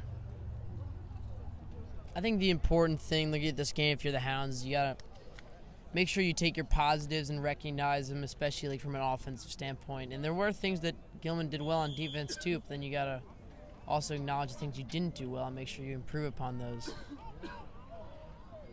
Right there, that's number 34, Roman March, on the carry for Archbishop Spalding. He'll pick up about 5. So heading into the Gilman-McDonough game next week, Spalding was number 34. Gilman certainly needs to improve upon their defensive performance. McDonough been struggling a little bit as of late. As we mentioned earlier, they lost last night to Calvert Hall 35-21. So certainly not the invincible team that many imagined them at the beginning of the season. And, of course, the Gilman-McDonough game, historically anything can happen. We've seen, 1 in 9 teams beat teams that were 10-0, so rivalry games bring out the best in everyone. Now, Hap, do you know last night if the Calvert Hall game took place at McDonough? Or it was at McDonough. Wow. So that's even a bigger win for Calvert Hall. Calvert Hall, yeah, they went in to Owings Mills and came away with a 2-touchdown victory over the Eagles. So certainly an impressive performance. Also of note last night in the MIAA, Mount St. Joe lost 37-22 to St. Francis. But that's certainly the best performance of any team in the MIAA this year against St. Francis, as no one has put up more than 7 against the Panthers yet. Yeah. And Mount St. Joe was able to keep it within 2 scores. I believe it was 30-22 late in the 4th quarter until St. Francis scored the touchdown to put them up 15. So maybe a sign that St. Francis is a beatable team. Certainly, they deserve that 1 seed as they have dominated MIAA play thus far this season. But some interesting results around the MIAA last night. And that is a tremendous catch right there by Jamari Jones. He went up with one hand and brought that thing in, got both feet down as well. And Spalding piling it on as they are about to hang 76 on the Greyhounds after another one-handed catch by this Cavalier receiving corps. It looks like they're just going to keep piling it on. I mean, 75 points now. That was an insane catch, and he didn't even have the height advantage there. Jamari Jones really showed out in this game here today. 2 touchdown catches as well as a return touchdown, a kick return touchdown. Yeah. So he has been very impressive. Camden Price on to attempt the extra point. No slip here as he bangs for the extra point. Now, back to our conversation on kind of the state of the MIA right now. So, obviously, there's a statement in the fact that St. Francis giving up 22 to Mount St. Joe. So that makes the whole MIA playoff picture as a whole more interesting. The fact that they are technically they're not an invincible team. But also, obviously, you don't want to overanalyze you beat who and they beat whoever. But, going into McDonough next week, your offense puts up what seems to be it's going to end up being 50 points this week. So, and we beat Calvert Hall, and now Calvert Hall beats McDonough. So going into McDonough next week, I think the Hounds have to obviously be humble, but with the fact that they can't go in there thinking we're going to kill McDonough, because that's going to be an almost impossible task. But you have to have the confidence that you can beat this Eagle team that has obviously some great prospects on their team. But they have to remain confident and positive going into that week. Here is the kickoff from Price. That is going to be fielded by Mamadi Dangnoko, but it will be in the end zone for a touchback. So Gilman will have it 1st and 10. And now you'd think you'd have to bring in at least some of these seniors who have been with the program for so long. Yes, I agree. I think, let's see if we see any non-starters who are seniors in right now. Right now, it's looking mostly. That's like the regular offense. I agree. Purnell back in the shotgun. He's got Piper, Kyrie Jones. Yeah, so looks to be the pretty standard offense. Purnell steps up here, dumps it off to Brandon Madison. Madison has some room to run. He'll pick up about 13 yards, and that'll be enough for a 1st down. But after saying that, though, looking at the sideline, I don't actually see, besides Brandon Willis and Bryce Bush, Actually, Jeremy Cranston as well. Well, there's Will Davis, number 25. He's the main guy I was looking to see if he was going to get a chance to play, as he is maybe one of the few seniors who does not get too much playing time, but he will remain on the sideline for the time being. Pass incomplete for Piper Bond, so that'll bring up 2nd and 10. A minute 19 to go here in the game. Temperature has definitely noticeably dropped since the start of the game. Definitely has. It's pretty chilly here today, although definitely not too cold. I'm still wearing a short sleeve shirt and I'm fine. It was snowing today in Columbus, Ohio, for ahead of that Ohio State-Penn State game, so fortunate to not have to deal with that here today. We probably should get a score update on that soon, or at the end of the game. Taylor West gave me an update a couple of minutes ago. It was 21-10 Penn State. We'll see if they held on then. Oh, that ball was caught. Looked like by Kyrie Jones at the 40-yard line. Pass is complete to number 1, Kyrie Jones. I think head coach, Mr. Timothy Howley, is I think you're probably going to try to score here, considering Archbishop Spalding scored on their last possession when the game is probably over. So I think at this point you're probably trying to send a message back that you're not just going to score on us and expect us to roll over and quit. So yeah, Gilman calling a timeout there, so they're definitely not just going to let this clock run out. Latest score update on that Penn State game, it's 28-17. The Nittany Lions are up. And that's still in the first half, so high-scoring game there as well, as we had a shootout here. But this Gilman offense still looking to hang points on the board. This has been by far their best outing of the year. Their previous high being 35 and putting up 50 in this one. Purnell Hill in the shotgun. He'll take the snap. Looking, and he hits James Schloter on a crossing pattern. Schloter got some room to run, and he walks out of bounds at the 43-yard line. Pass complete. So Gilman moving the ball. James Schloter, Gilman ball, 1st and 10. And they'll have it 1st and 10. Still more than a minute to go here in the game. And moving along at a rather slow pace, as there have been timeouts and some injuries, and the ball's gone out of bounds a lot. So certainly a slow couple of last minutes here. Trips receivers out to the right for Purnell Hill. Piper Bond out to the left. Purnell takes the snap. He's looking, and he hits James Schloter. That's a nice catch right there by James at the 32-yard line. Again to number 11, James Schloter. That should be enough for a first down, and it is. Hounds definitely trying to score here. Gilman ball, 1st and 10. Definitely are. 51.7 to go. And Purnell's going to spike it, so that definitely lets you know that they're trying to score here. Now Gilman ball, 2nd and 10. I want to send these seniors out with a nice memory of Sotir Stadium.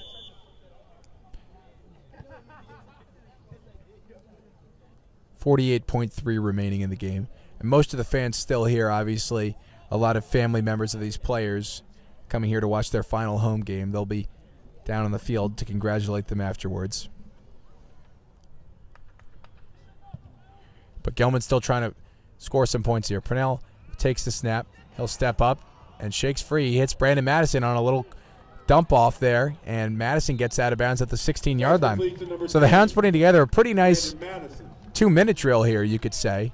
Obviously down 26, but nonetheless, this has been a pretty nice drive. So 40 seconds to go, and they are at about the 16-yard line.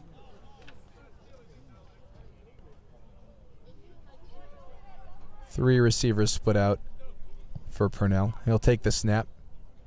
Steps up in the pocket, shakes free, and he is being pursued. Nice run. He takes it himself, though, cuts it up inside, and he is just short of the goal line. He'll be taken out of bounds at the 1-yard line. Really nice run for Purnell Hill there, as he's very adept at shaking free of tacklers in the backfield. It seems like he has eyes in the back of his head sometimes. The only question here now I mean, assuming you score a touchdown here for the Hounds, is which senior is going to score it? Is it going to be Purnell Hill or Brandon Madison? That is the question, and it's going to be Purnell. He takes the QB sneak up the middle, and he will score. So the Greyhounds, Touchdown, Gilman. on their final drive here for all these seniors at Sotier Stadium, score a drive and push the score to 76-56. And we'll see if Doug Godine, the senior, comes on here. Oh, they're going to go for 2, actually.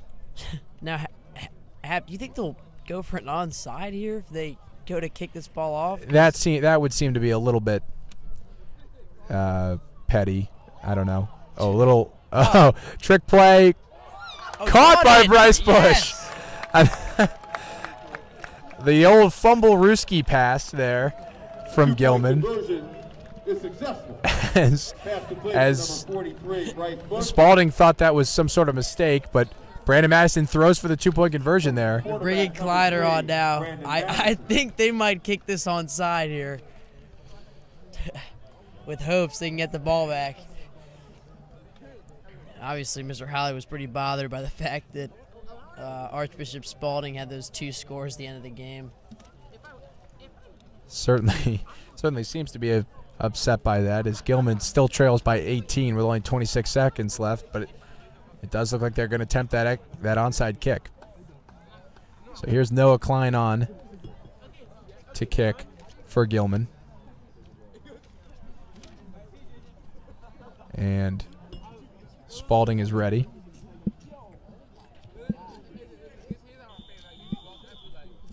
So here it is. Ball gets up, and that is going to be recovered by a Cavalier. Ethan Page makes the recovery at about midfield. So Spalding should just take a knee here.